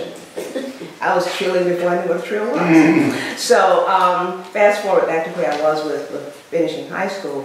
My senior year, the senior recital, but then I also sang with Henry Sofskins, who you have to really know Atlanta Symphony history, because he was the director of the Atlanta Symphony when the Atlanta Symphony was at City Auditorium. So they had the wrestling matches one night in Symphony. So the high school student, I performed not with the orchestra, but they would feature a high school student on the symphony concert, and you would go out and sing, you know, whatever your piece was with piano, but it was still on the orchestra concert. So that was quite a wonderful thing. I charted all these things as just being things that I was told to do, and they were all good, but I wasn't thinking of myself as following a path as a singer. I met a wonderful scientist. She worked for one of the hospitals, probably Grady, and she was an anesthesiologist. And somehow, in talking to her, when she came to our school or whatever, I decided that's what I wanted to do. And so, my senior year, when I was getting ready to graduate, after having, you know, done these things, the recital, song, and symphony, Zernona Clayton had a show, well, she had her own show called the Zernona Clayton Show. And she would often have, you know, people to come on and perform. So I went on and I sang. Well, in the little interview that we had, she said, "Well, Laura, where will we find you next year when you start college?" And I said, Spelman College. And I had received, and I think she knew, I had received a scholarship to Juilliard and New England Conservatory.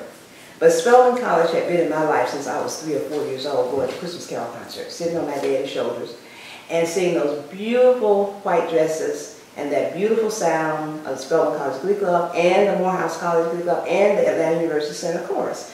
That was a Christmas tradition. And that was what I knew Spelman to be. I didn't know about anything else. That was just what I wanted to do. I wanted to wear one of those white dresses and sing in that uniform. Well, but I told her that I was going to Spelman. She was happy. And she said, well, I'm sure the music department, you know, will, these may not have been her exact words, but the music department will be very happy to know that you're coming as their music student. I said, oh no, I'm going to major in science because I want to be an anesthesiologist. My mother had not heard that. And I think she was in shock for the rest of that interview. And so she said, what? So you're going to sing your patients to sleep? And I said, perhaps. But that was one of those moments that I think back on. But I was very serious about that. So I did go to Spelman my freshman year, fast forward. I did go to Spelman my freshman year, turned down New England. I wasn't ready for a New England Conservatory or a Juilliard. I was a kid. You know, I wasn't ready for that, and I knew that, but Spelman was there anyway.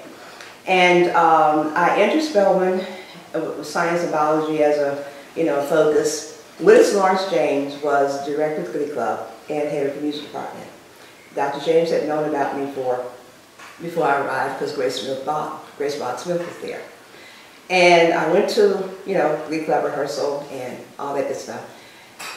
But he would follow me from the science building, mid-campus. He would meet me in front of the snack shop and walk with me all the way to the fine arts building to Glee Club rehearsal. And he would fuss the whole time. You don't know what you're doing. What are you doing? What are you doing? And I thought, this man is scaring me to death. But he was a big bear, but in terms of how he would talk, but he was really a very gentle man. I took voice from him, but he was at the age when he would sometimes drift off to sleep. But that was okay because I got a chance to sit next to him, watch how he worked, how he composed for the Glee Club, how in convocation, it was that spontaneous improvisation of teaching the Negro spirituals. God, my feet, I can hear it now. Lord everywhere, which was not a spiritual, but one of his major pieces. And I'm going to live so God can use me. Those are the things that I heard in my head. Even now, and how he would just allow us to, that beautiful singing that resonated in Sister's Chapel. So after 2 years of being a little bit confused and listening to him telling me what I ought to do, I left Spelman and decided that I was going to work for a year and try to figure this thing out. And when I came back, I knew that I wanted to be a music major. That was the year that I met Roland Allison. And my life turned around. Or I should say, he had the strongest impact on my life as a student. The other person at Spelman who had a strong impact but was not in music was Christine King Farris. Christine King had just opened up the Reading Center. And so the year that I was away and was working for Southern Belle Band and doing some other things just to kind of figure out what am I going to do with this college thing, this music. I went to the reading lab and Christine King, really taught me how to speed read. And in speed reading, how to comprehend content. So study habits, reinforcing study habits. And I did that for that year. There's no schedule. She just said, come whenever you can, but she wanted me to be there. But she didn't have to do that, you know, but that was a part of that King family tradition that was so strong, church family tradition that was so strong. And so I give her a lot of credit for that even today at her age of 90. But I did change my major. Dr. James passed the year that I was away. Roland Allison was there, and so the music began. I had a wonderful transition. Had to work pretty hard, but didn't have to catch up with anything too much because I wasn't that far behind. But I had to take like 20 and 21 hours every semester, so that was a little intense. Finished my recital. Roland Allison and I sat in the center of our campus, that beautiful trees and on a bench with all that ivy and stuff. And he said, let's talk about graduate school. I had two choices. I had heard of Indiana because that's where he went. And I had heard of New England because of some affiliations with other people whom I'd known who had gone there. But Roland talked about Indiana and the College Conservatory of Music at the University of Cincinnati. Roland thought that Indiana was not a good fit for me because it was too much of a conservatory situation. And he said, I want you to be in a college conservatory so you get the best of both worlds. So I went to Cincinnati and it was a good fit for me, and we stayed in communication, but he was never the type that would hover. I would call him and tell him things are going well. When I finished the degree recital, etc., etc., I came back to Atlanta. I didn't know, I hadn't even thought about a job. I was just glad that I had passed the orals. It was on the plane coming home. Well, when I got home, I had this phone call from Dr. Middleton at Morris Brown College. And I was to return a call to him. And I returned the call, and I had been hired, I say practically off the plane, to teach at Morris Brown College, which was my first teaching job right out of graduate school. That's where I met Ella, because she was a student there. And I used to always wonder, who is that talented student that's just playing the spots off that piano? But she was very, very modest, just kind of going along doing her thing. So I had 2 great years teaching students who were very close to my age. We mounted The Old Maid and the Thief, which was a fully staged opera. We did opera scenes. Those were some of the hardest working students I think even to this day, that I've ever known, because they were so hungry for that kind of experience. We mounted a scene in Fountain Hall, and I needed a first and second floor stairwell to look like a first floor and a second floor of a house. Well, I found the carpenter for the college, I told him what I wanted, and he built a stairwell, which I thought was just going to be something we could dismantle and take, back where we got the wood. He built a stairwell that probably stayed there for 3 years. It was so sturdy. Well, my 2 years at Morris Brown were formative years for me and learning how to teach and just loving it. Roland Allison called me and said, I want you to think about coming to Spelman.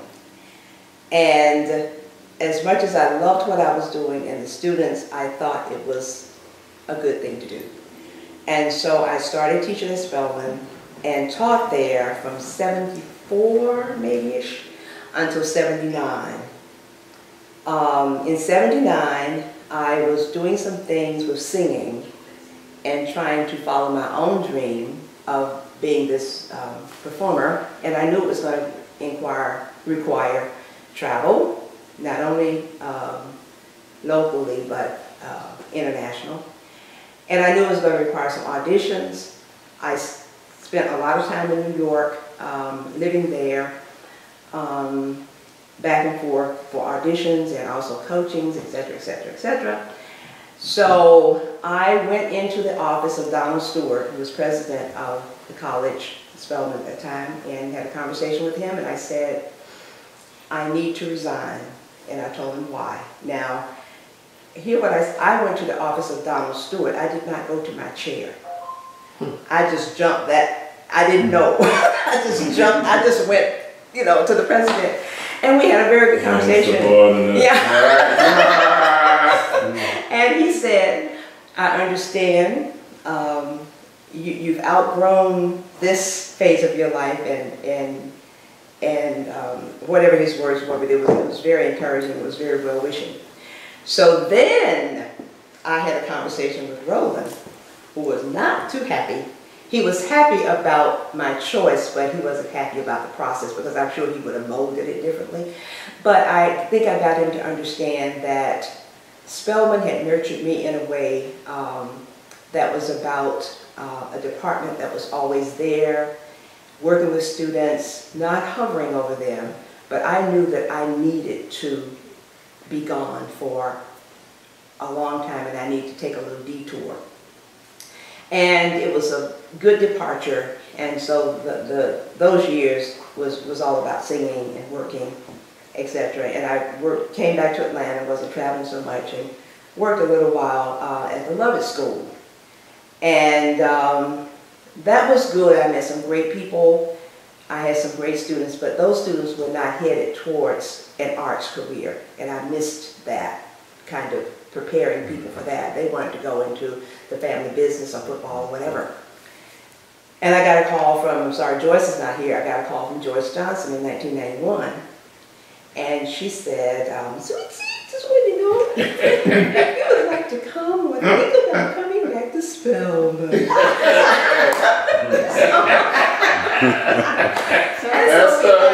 we had a conversation, and she invited me back in 91. And I have been there since then. So I celebrated my 25th year of continuous teaching at Spelman College last year. It's been a journey, but the singing part, I think, is what I'm put on this planet to do. There are many things that I enjoy doing, many things that I love doing, but I know that in my heart I feel, and in my spirit I feel that singing is what I'm supposed to do and that I will continue to do as long as I have the voice to voice it. And when I'm not singing, I'm still creating. It's not always my singing, but it is a creative process. So to answer your question, we're always practicing. Because I don't know what the next step is. I just want to be consistently prepared for whatever it is, and that will be revealed to me later. Because if I try to figure it out, that's a waste of time. I feel that the story has been written, and it's been written for all of us. And we just have to follow our passion, follow our dream, follow our work ethic, and hope that we stay on track. But if we don't, I do believe in detours. I think that errors are made, they're going to be made, but we learn from them, we get back on track, and we keep the journey going. So I think that I'm a product of a family of musicians. I will say in closing, my great-grandmother, when she was dying, gathered the family around and told my mother, do all that you can for that one. Not that she wouldn't for my brother, but she said, do all that you can for that one because she's going to be different. And I think in that wisdom, that clairvoyancy, that wisdom of the elders, she had maybe the vision that I would be the one that would have the career as a singer, and my parents would be still a part of that sound, a part of that career. I can hear my mother's voice in my singing now, and I've heard it before. And having them always there with me, I took my father to Europe once when I was there for Easter, because his birthday was around Easter. So having them there to experience a lot of things that I knew were such a blessing were some of the greatest joys of my life. And so still living out the dream is something I think we all continue to do, and hope that we're just going about it in the right way. Let me ask this, do you feel that we are a lost community? And I mean lost in terms of what was put into you in terms of getting you to grow. We are not giving that to the children today. Am I making sense? I don't think lost. I think we have a lot of work to do. And I think we need to keep working. I mean, I don't want to believe, and I don't believe that somebody hasn't heard me. in other words, heard what, or just like we're trying to capture these stories. I've said these things to some younger people. And I'm fortunate enough, and I guess others can speak to theirs, somebody else has heard me. And they're saying some of the same things. It's just, we're in a time now where things change like the wind. And the stuff that we have to do takes time. And so I wouldn't say lost, but we got some work to do. And I'm hoping somebody else can do it. All right, one of our former presidents, John Wilson, used to use the expression, signal to noise ratio. I think we're getting that in terms of the, you had to do very much with what is being heard compared to what is out there. I think there are many signals that things are well in our community, but the noise ratio is too loud. We hear more of the noise. The noise comes from the media. The noise comes from the bad publicity in the streets. The noise comes from the voices of the bullies within our community, who are always going to be louder than the good and kind people. The noise comes from that 13% who's doing nothing and reckless, without consideration from the fact that 87% of African Americans are working people who pay taxes. And so, lost? No, I don't think so. I think the message and the voice of our people is lost. And I think until we find it, and that becomes more present in who's hearing what about us, the images for our young people, as in terms of examples and whatnot, are going to be ones that will always suffer if we don't find a way of having the voice of those who have something to really say come to the forefront as opposed to those who have virtually nothing to say, but who are always going to be the loudest voice in the crowd. We're waiting on another Dr. King to come, you know, with the unified, we're waiting on that one leader that's going to speak and say, y'all move this, you do this, but we are all Dr. Kings now. Everybody has a job to do now. There's only one king. I don't know if God's going to send another leader for us, but we've got to do some things. And one of the things that's real, it makes me feel good about it when David talked about, or UZ spoke about Morehouse putting out those 400 or 500 black males every year. Somewhere in Spelman Church, somewhere in those 400 or 500, the seed is going to be planted, and something's going to sprout out of one. I don't know who it's going to be, how it's going to happen, but just keep speaking it and keep speaking it, and it'll come into existence. Well, I think there's some young kings and there's some Obamas and whatnot out there. Yes. We just have to tap into that. It's almost like a perfect storm. Yes. There has to be the right. Martin Luther King was in the right place for his time. That's right. And he was ready to step through that door when that time came. Yeah. But had there not been a demand for such a person as that, and that's what the song says, in times like these. That's right. You know, the strong men, it requires the voice of those, what is it, in God Give Us Men? Yeah.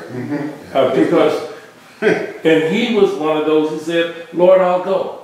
And then he said, no, I'm not. That's right. There were those who told him he shouldn't. Because they knew even from the earliest days it was a threat to his life. But that was a circumstance where everything really came together to say, this is your time. And that man was willing and able to step into the spotlight to do what he did. You were talking about a sea of change that may result from something that is very dramatic in our life.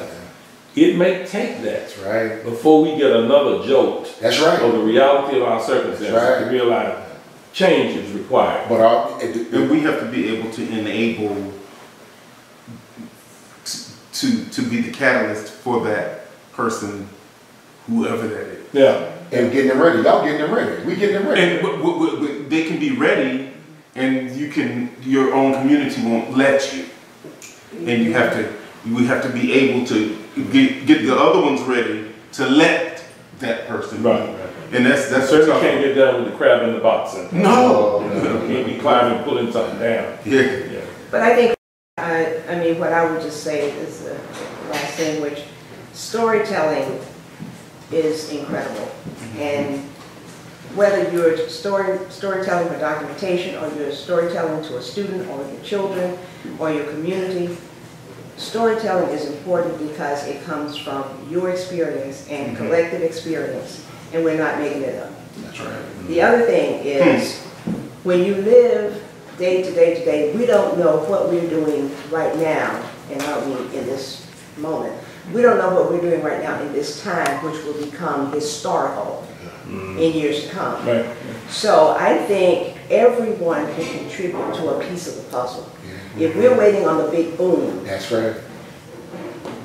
we're not that kind of culture anymore. So I think we have to all contribute to values, integrity, education, educating, but caring, as I mentioned to Barbara, about the value of time, and silence, and communicating and talking when other things are not distracting us. And it takes time, and it's going to take more than one session of trying to talk to somebody and say, put that phone down, or turn that computer off. But you have to say it, and you may have to keep saying it, so that they will see that that's what is necessary, and something can come out of that. They may retaliate and say, oh, I don't want to. It may happen, but we can't just say put it down, all of a sudden they're going to put it down. And I keep looking at it. You know? So I think it's about time. They got to see the other part. It's about time. I have students who told me, I can't put my phone down. I said, yes, you can. But I have to meet them where they are. But I think time and a lot of patience. Well, one of the things, storytelling. One of the things that and they want that. I guess I look at the level of the high school level that I'm at, is that it's like training an animal. You got to do it every day, every minute, every hour until they get it. And it takes a lot of, and you know what? And I would tell them, especially when you get the ones coming in, you're trying to build a great program at the level. They'll seek it and weigh you down. And I'll tell them from the beginning, I say, you will not wear me down. Every day you walk in, when I stand at my door, there will be no earplugs and no phones. That's every minute, every hour, every day. And they waiting, they just waiting. You got to stay. But most people get tired. They know they'll push you till you get tired. Because the old folks say that's the difference between being clever and smart. Yeah. They work too hard at being clever at something rather than being truly smart people. I told the same young man that we were talking about earlier. I told him if he had spent half as much time trying to find a clever way to get around stuff, really legitimately doing the smart route, and doing the job, he would be through. He could have a post-baccalaureate degree. But, you know, it's not enough. Yeah, but the other thing, I know what you're having, and I force myself to do, like the honor choirs or something, just so I can understand what I'm getting. Yeah, you can. But the issue is that a thing that is really weird is that we all know of a time when you could just call home and say, your son, but you call home and get the debate. That's right. Or you can't call home. The law prohibits you from talking to anybody. Exactly. Other than that student. The FERPA regulations are such that you may not talk to a college student who is of majority age without consent unless you have signed, that student has signed and consent form granting you permission to have a discussion about it. Even grades, you can't even send the grades home. Laura mentioned one word, and and I have to reinforce this every day, the word integrity and the word excellence. I have to speak it to them every day about their integrity, about striving for excellence, because nobody talks about excellence anymore. Everybody just mediocre, average and ordinary. Nobody wants to go the extra mile. Nobody wants to do more. If they just want to get by, if the level is like this, they'll stay just like this, and nobody raises it. And it's all, and you know the kids say, well, Miss So-and-so, she don't care. I said, but I'm not Miss So-and-so. I told you to cut that. We don't have the phones in here. I said, from the time you walk up in here, we're going to do the work until the time is over. And they will compare with other classes. They that stuff is being allowed. You know, go back. I said, we have to end this, in with every session. I venture to say that if you would go back to when you were in high school, that what occurs today was occurring then, but not at the greater percentage of what's happening. What is occurring today, It's more than it's just more, and also because of the way in which things are conveyed very quickly, you get to see. Yeah, right. So, but I'm just saying, But I had teachers that would cuss you. But I had one that would cuss you out. No. When I hear your stories, the love for school, the success in school, you're a witness to someone that in high school, I thought high school was a waste of time, as I did college. It was a waste of time. And I learned the system of how to get through it. But I did it in such a way that wasn't, no, I wasn't a fighter or whatever, but I didn't go to school. So as an administrator, I understand when kids come before me and they say like, I hate that. I said, I got it. I got you. Because I know what? I was sitting right there with you. And I'm an only child. So the expectations, you know, that whole thing with my eggs are all in one basket. And I was 16 when I came out of high school, and I was 20 when I came out of college. But those experiences, in the sense of, I hear y'all, but I'm saying to you that we are in a situation where the numbers are larger. They're in our face. But there were parents who were disengaged in my time. Yeah, sure. There were parents who were hostile in our time, who didn't understand. There was poverty. There were folks who did not support anything, didn't have an understanding. Of course, it's worse now because you need to have information to move forward in a better way. There were people who, families that fathers walked out, mothers, you know. But in our story, in our telling of stories, they have value because, again, when young people listen, they can sometimes see themselves. We become that mirror for many of them to say, they're okay. And you're right, it's hard work. It is very hard work. When I say, I was just happening to be sitting in a class, and a young man came in, and I spoke to him. Young man came into David's class, and at the end I couldn't stand it. I spoke to him because of his behavior. But we don't, what happens is, I think too many of us as adults are afraid to take those positions. Maybe you're not, but too many of us are afraid to take positions with young people who say your behavior is unacceptable. Right. Because they want to be friends instead of being a parent, as our parents or grandparents were. And so the stories that we tell or we put out there need to be told. They need to be recorded. They need to, but at the same time, there's this piece that as you record and move forward, I go to that last question. What is our next step?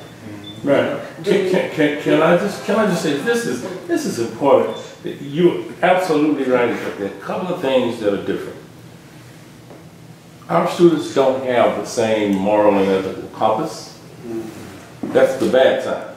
The positive side is they ask questions for which we are unfortunately too often not prepared to provide answers. On the side of the moral compass, if a person doesn't have a moral and ethical compass, it doesn't matter what you say to them. That's one of those. They're getting it. The fact is, what we see in our kids is what we're giving them. Honey, they'll shoot you now. They don't know your name. You tell them. Because they see that. You know what? Do you remember the whole saying was, "Do as I say." Not as I do. Well, that's coming back to bite us. Well, that's what I said. That's the problem. That's the issue. They ask questions and we don't have answers. And so that becomes our kind of dilemma. That so many times that we have been saying things and doing something, and so now what happens, because this is openness, kids really will say, "You're being hypocritical." Oh, of course. The churches, the black churches, guilty. And so we lose them. Yeah. But it takes a core of people like yourselves to say that there is enough, I think there's enough goodness in the world, and it's a lot of negative, please, but there is enough core of goodness in people to move them from one point to another. If they see that there is a consistency in what we do and say. Yeah, sociopathic behavior though, in any race, in any climate, because that's what I'm talking about. Sociopathic behavior, you're able to completely separate the moral and human dilemma from an act that completely devoids humanism, period. Like, I don't care, he don't mean nothing to me. If I'm getting paid for this, bang. And then somebody says, but you know, you may get caught, I don't care, gotta die sometime. That's a loss of a moral and an ethical compass with a person who thinks like that. There was a time you could talk to somebody and they may not say it to you immediately, but they would go ahead and say, you know, she's right, so-and-so, so-and-so. You get into a fight and you would maybe pull out a knife, Right. but you're more likely to throw a brick or duke it out with your hands, exactly right. Now, they'll go on 2 days later, that's psychopathic. And they'll come back and you think it's all over. And they will shoot you where you're standing. I hear that. But we have created that kind of situation in terms of which there's a lot of reasons for the blame. This is true. I'm simply saying that exists. That's one of those things that is hard to get through now. And I honestly think a part of it is we've been desensitized by too much that seems to be okay. People can sit up and watch mass murders and explosions and all kinds of things and not feel the least bit of conscience about it. But as I said, absolutely. And that's what we have a lot of. This violence that is accepted. Another thing is, I said, the church has to bear some bad. And you were absolutely right when you said, you can't ask or demand things of people without expecting them to ask some questions. The first question I would ask is, well, why did the pastor do X, Y, and Z? Right. Well, why did the deacon blank? There are too many places where in the African American community, the church has not stepped in. They didn't do well with dealing with things like people who are in crisis with all kinds of things, including the AIDS virus and other kinds of things. They've stood on moral high ground when a kid can look around and say there are too many things that are wrong in this church with too many people for you to take this Pharisee and publican attitude with me. There's something that we have to bear brunt for. And I don't blame young people for questioning something. Again, when you say, don't do what I say to, no, they have the right. I think that's not a bad thing. Because when people ask questions, it means they're thinking. And it makes the person accountable. It does. Yeah, absolutely does. So those two things, that one positive thing, the questioning generation, and the negative thing, I really worry about that void of this kind of moral and ethical compass that makes us feel responsible. But you know, you see, and I understand why when we're talking about a problem. You took a child, a young man, and put him in front of TV for 4 or 5 hours. And all you say is, that's right. And guess what? He'll see you kill it. Here's what TV doesn't do though. The latchkey TV didn't show him the aftermath, the blood, and the pain, and the suffering that came after it. These guys just see shoot. Of course. And so they don't realize that death is real and pain hurts. That's exactly right. Will you listen? No, I was saying, there was a latchkey. I said, I was a latchkey kid. However, the difference was, Mommy knew when I hit the door, and then a phone call meant I had to pick the phone up. Come on, somebody, come on. I had to pick up the cell phone. I knew she'd be home in a half an hour. And things need to look right.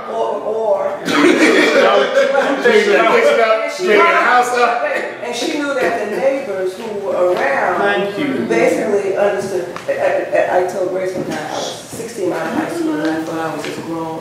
Yeah. You know, that's an odd thing. I bet you know that because you were 16. I was. 16. You were. 16. You were about to be. Yeah, but you're smart. You're still smart, but you're still young. And that's right. I'm going to Queens College. 16.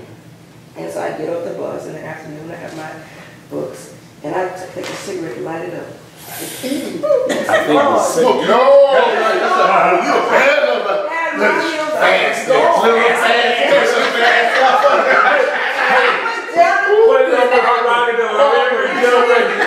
a young kid's too. And my mother came in, I came in several hours later, you know, and we had dinner. I said, I didn't know you were smoking. You tried to act like you. I said, now, you know, the thing with my mother, you didn't lie. Now, you were not. I said, well, yes. You want to be comfortable. I didn't know. Right? Smoking in the house. I know. And so she said, you know, baby, she said, I cannot tell you not to smoke because Mommy smokes. She said, but let me tell you what happened. I said, Mommy. She said, you know the cab station that's standing down there? She said, the men saw you. And they stopped my car. They stopped my car before I got home. And they said, you know, Miss Rivers, they said, you know, Barbara's in school and she's the first on the block that came out of high school to college. And we know, we don't like that smoking. And I was furious. But she said, you need to understand, what they saw was not a fine college girl. She said, but one of them folk that walked the street. She says, so now you got to decide who you are. With this cigarette. There was something else. Right, and I said, but here was somebody on the block. And she said, you need to understand, people look to you because they don't have that. They don't have a high school diploma, they don't have a college. They're looking to you. You said they're rooting for you. I never smoked another cigarette. I smoked, but I didn't smoke in the street. But that was, you know, and that was the kind of the conversation a parent sometimes can have. I said, and putting forth a picture, is this what you want? Is this what others look at you? Others look up to you. Mm-hmm. And well, that's one of those things. You're not only responsible for, you're responsible to. And that's an important thing. I tell you, you're responsible for yourself, but you are accountable to other people. They're people. Same thing. Well, last week, told me about this. You spending this money, your parents spending all this money, all of this time. There are people that are expecting of you. That's true. Then you have a responsibility to these people to try and do a good job. No matter, and you are responsible for yourself. But it's not all about you. So that's why I hate that. Well, it's me and it's just me. It's not just you. It's not always just you.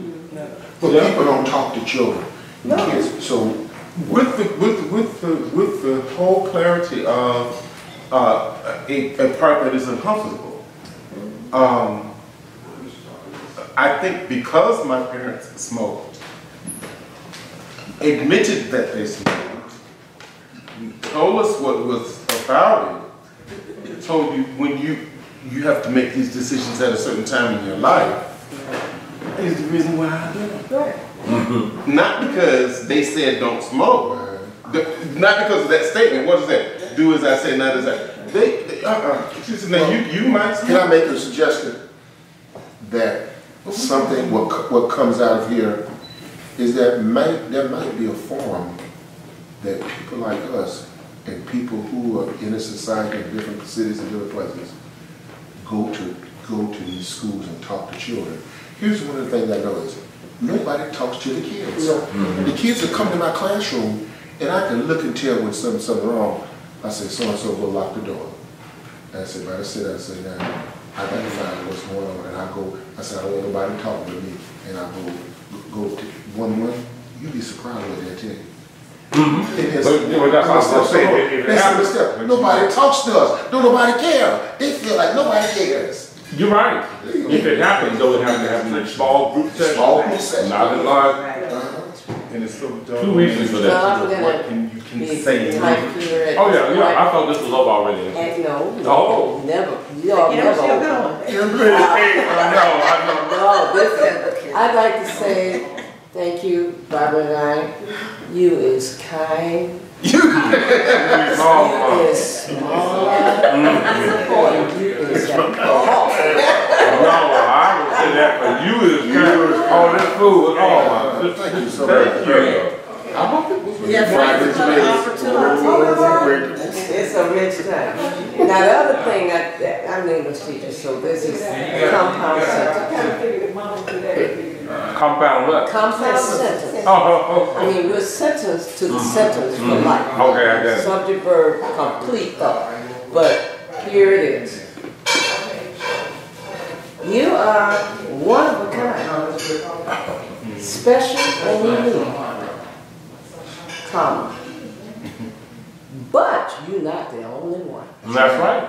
And that has to be a consideration, even as I speak up and I recognize that I am one of a kind. So the entitlement that I'm one of a kind and I owe nothing to anybody else. I have no responsibility. I don't need to have the ability to respond to your humanity, because nobody holds me accountable. How can you count if you're not held accountable? I like that. It's good. Amen. Amen. And All right. And that's no, he say Lisa S. And Yeah. woman. So now my question is this, Chris. It says, what is the next step? Well, we got one. We said form.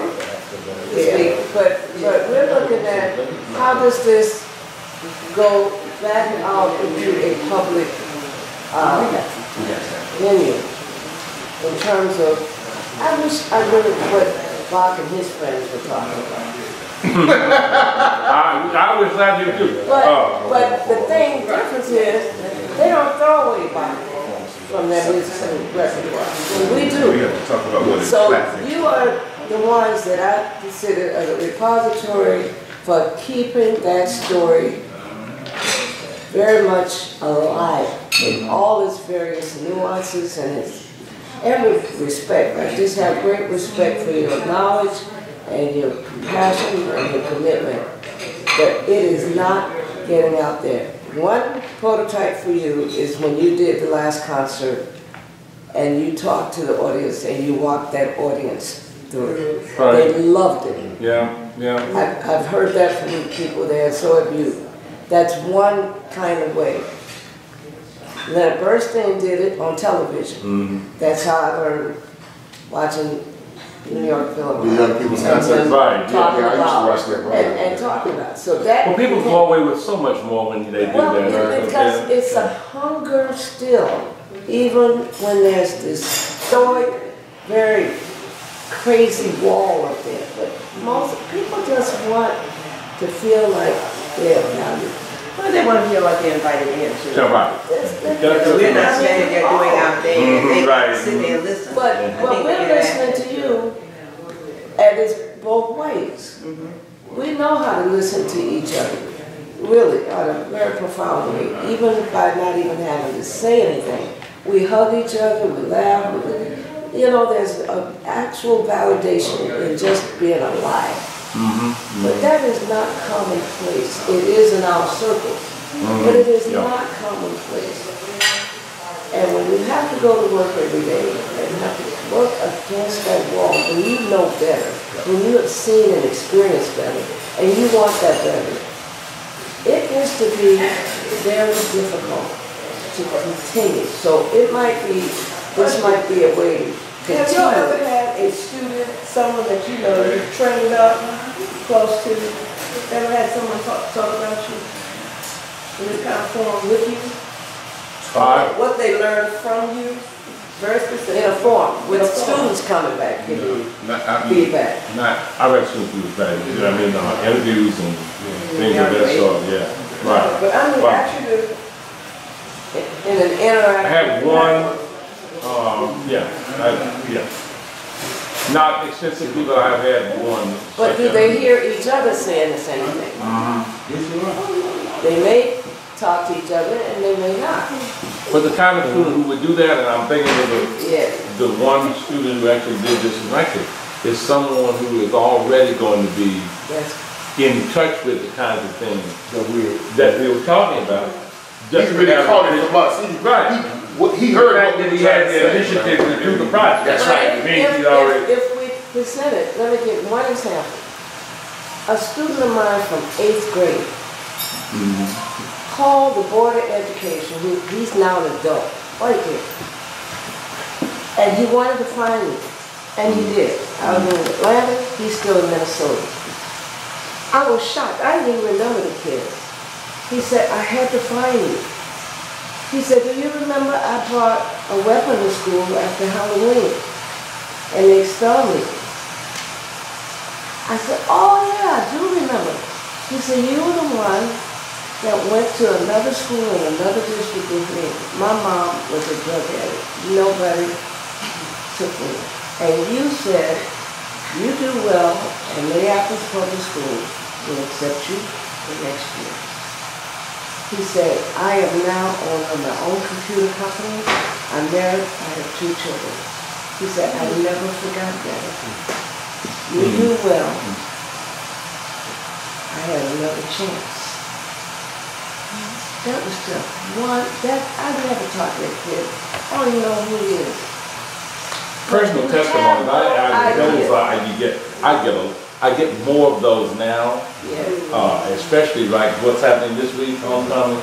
Somebody will come back, and the last year, Jimmy Appleton was really extremely moved because this boy came and he started talking, and the more he talked, and you don't know, you almost said, and he started crying, and he was talking about something you don't even know you did. And Jimmy said, this is why you need to stay here. This is why, you know, and he was going, yeah, you don't know what they're taking away from you. But the kids themselves need to hear that as an echo of faith. David and I got a letter a couple of years back with this boy, long letter, talking about what a palpable influence we had been in times when we didn't even know we were killing a certain kind of boy. I think that kind of thing happens more. We don't solicit that, so you know, unless they come back and. But how much is it publicly out there? It isn't. It's not. Those voices are silent. It's as if there are no kids like that. It's as if those experiences, those stories, not that. If we don't hear them directly, and there are some teachers who do, and some teachers get a lot of it. But I vouch to say that there were forms of little groups. Well, I don't put us on the level of Bach necessarily. I don't exclude that, but I will say this: the reality is, Bach was not well known, nor really very extensively appreciated in his own time. Sometimes what you do is something that becomes a part of the legacy of your people. One of the things that I said here, and I didn't get the chance to say this, what do you want most out of life? And I just said to be remembered for some small contribution that I made that will live on in the lives of someone else. Moses said that. I'll send it to you. You will always be alive as long as you stay vivid in the memories of those who knew you. You know. And I think, Grace, you know, we get cards from time to time and notes that just, I mean, I've had students who have notes, or they come by, or they even send a card because they're at a certain point in their lives when they want to reflect back on something that you did, resonates with them then. I can keep a card. I may not remember in a form what you say, and that's all, you know, feels good, but I can keep a card, and the student didn't have to take the time and send it to you. So I really appreciate that. And you know, it's similar, you know, David says a lot, let your work speak for you. And because we see the students and we see how they're doing well, we know we didn't do all of that, but we had some part of it. And so, you know, it's a great thing to see them succeeding in their lives. Yeah. But those cards, I don't throw them away. You know, I keep them. I do not throw them away. I got a special box. I'll read them and I'll drop it right in there. You know, I may not ever look, maybe somebody else will have it. You know, my sisters or brothers or whoever, probably nieces, nephews, somebody will look back and say, wow, that was very nice. Yeah. So, I mean, you know, I'm not one of those people who sort of hoard those kinds of things. Because you go on. Whatever you did today is gone. There's more work to be done. You just used to say that the quote, there's so much to do, so little time. You know, you keep on moving, you know, and, you know, you thank God for a little bit of time you had to do whatever you did. But it is very much a sort of, I guess, a note of appreciation that keeps us moving when you hear it from the echoes. Yeah. There's one thing that the kids always ask me about. I'm going to tell y'all that. And that's why I'm surprised that I haven't been fired from the school system. No, I'm serious. No, y'all laughing. No, they supposed to be got me. You know, after you get old, you get cranky, you get crazy. Yeah, said Mr. Ellis, could you talk about God and Jesus today? I did. But guess what? I said, baby. Who said it? My kids. Really? I said, baby, go over there, lock the door now, lock the door. And I said, now you all know that I'm not supposed to be. You know, you have to feel they'll cover you. They'll cover you. Because nobody has ever, let me tell you what happened. Young boy got killed at car ran over in May. He was supposed to graduate. Car killed him 2 weeks before. Now the week before, I was talking to them, and I knew it was spiritual. When I do a spiritual, talk about how Jesus came into the world, that God came into, you know, how he came down all this stuff. 3 of my kids at the choir at this boy's funeral. They opened the doors of the church. These kids had never been to church before. They walked down the aisles and joined the church in the funeral. And I cried like a baby. They were my 3 of my babies I've been talking to. But those kids, they have a hunger and need because they know what they see, it ain't all that. And the first thing I always tell them, I say, y'all believe in, I say, everybody believe in God? I said, well, now, let me show you something. If there's a physical law to the universe that says that if you fall from a 10-story building and you fall and it's called gravity and your body will hit the earth and it'll splatter. If God had sense enough to have a physical law, you think he got some spiritual laws too? That's the only law he made? And I started talking about those spiritual laws and they be sitting there because they never got along. Their mamas and daddies never took them no place where they could hear the other side, that there's more to life than things and just going and doing what they're doing. And I think that part of the church, we usually talk about it too. The church has been relinquished its responsibility. But that is also your value for where you are at this point. Is that you become a talking, I call it the ancestry. You know, we look to our ancestry, and very often young people have to look to those of us who have a connection, a strong connection with who we are in terms of where we go. And I do appreciate you coming. It's fun to sit and dialogue. These are issues that I've never heard about the story. Yeah. And I think we're grappling with it every day in our own space. Maybe one of us will talk to the other, maybe y'all and I talking, and maybe David and I, but collectively have this conversation. You know, and I will tell you this, the most important thing about this gathering, I am so glad to be at this, is that these are among my most respected, oldest, and dearest musical friends for life, not just in Atlanta. But these are people whom I genuinely, I've known over the years, I respect what they do, I love them both as professionals and as friends. This is a very rare gathering. I don't think we've all been not reading at the same time, maybe at the other time, but right, to have this kind of, that's like generational, everything, you know, so this is really good. It's really, really, really good. Yeah. That's why my homework getting late. You're gonna get some demerits. On my paper. Thank you very much. Now, can I say one thing? I'm gonna say one. Just one.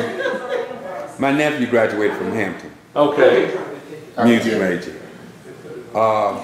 He's a band director teaching music for one of the high schools in my home. I'm going to give him a copy of this to reach out to you.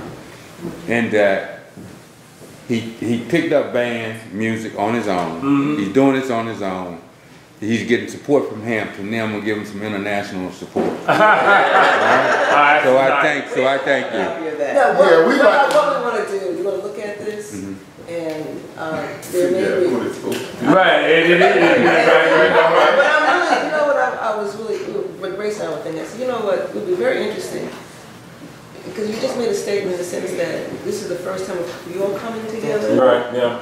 In the sense that it is a record, it needs to be looked at, edited, and maybe we start saying, you know, African American Museum downtown Atlanta. Do you have anything that now looks at some of your folk that have been around here for a long time, where there is a connection, and maybe even broaden it out.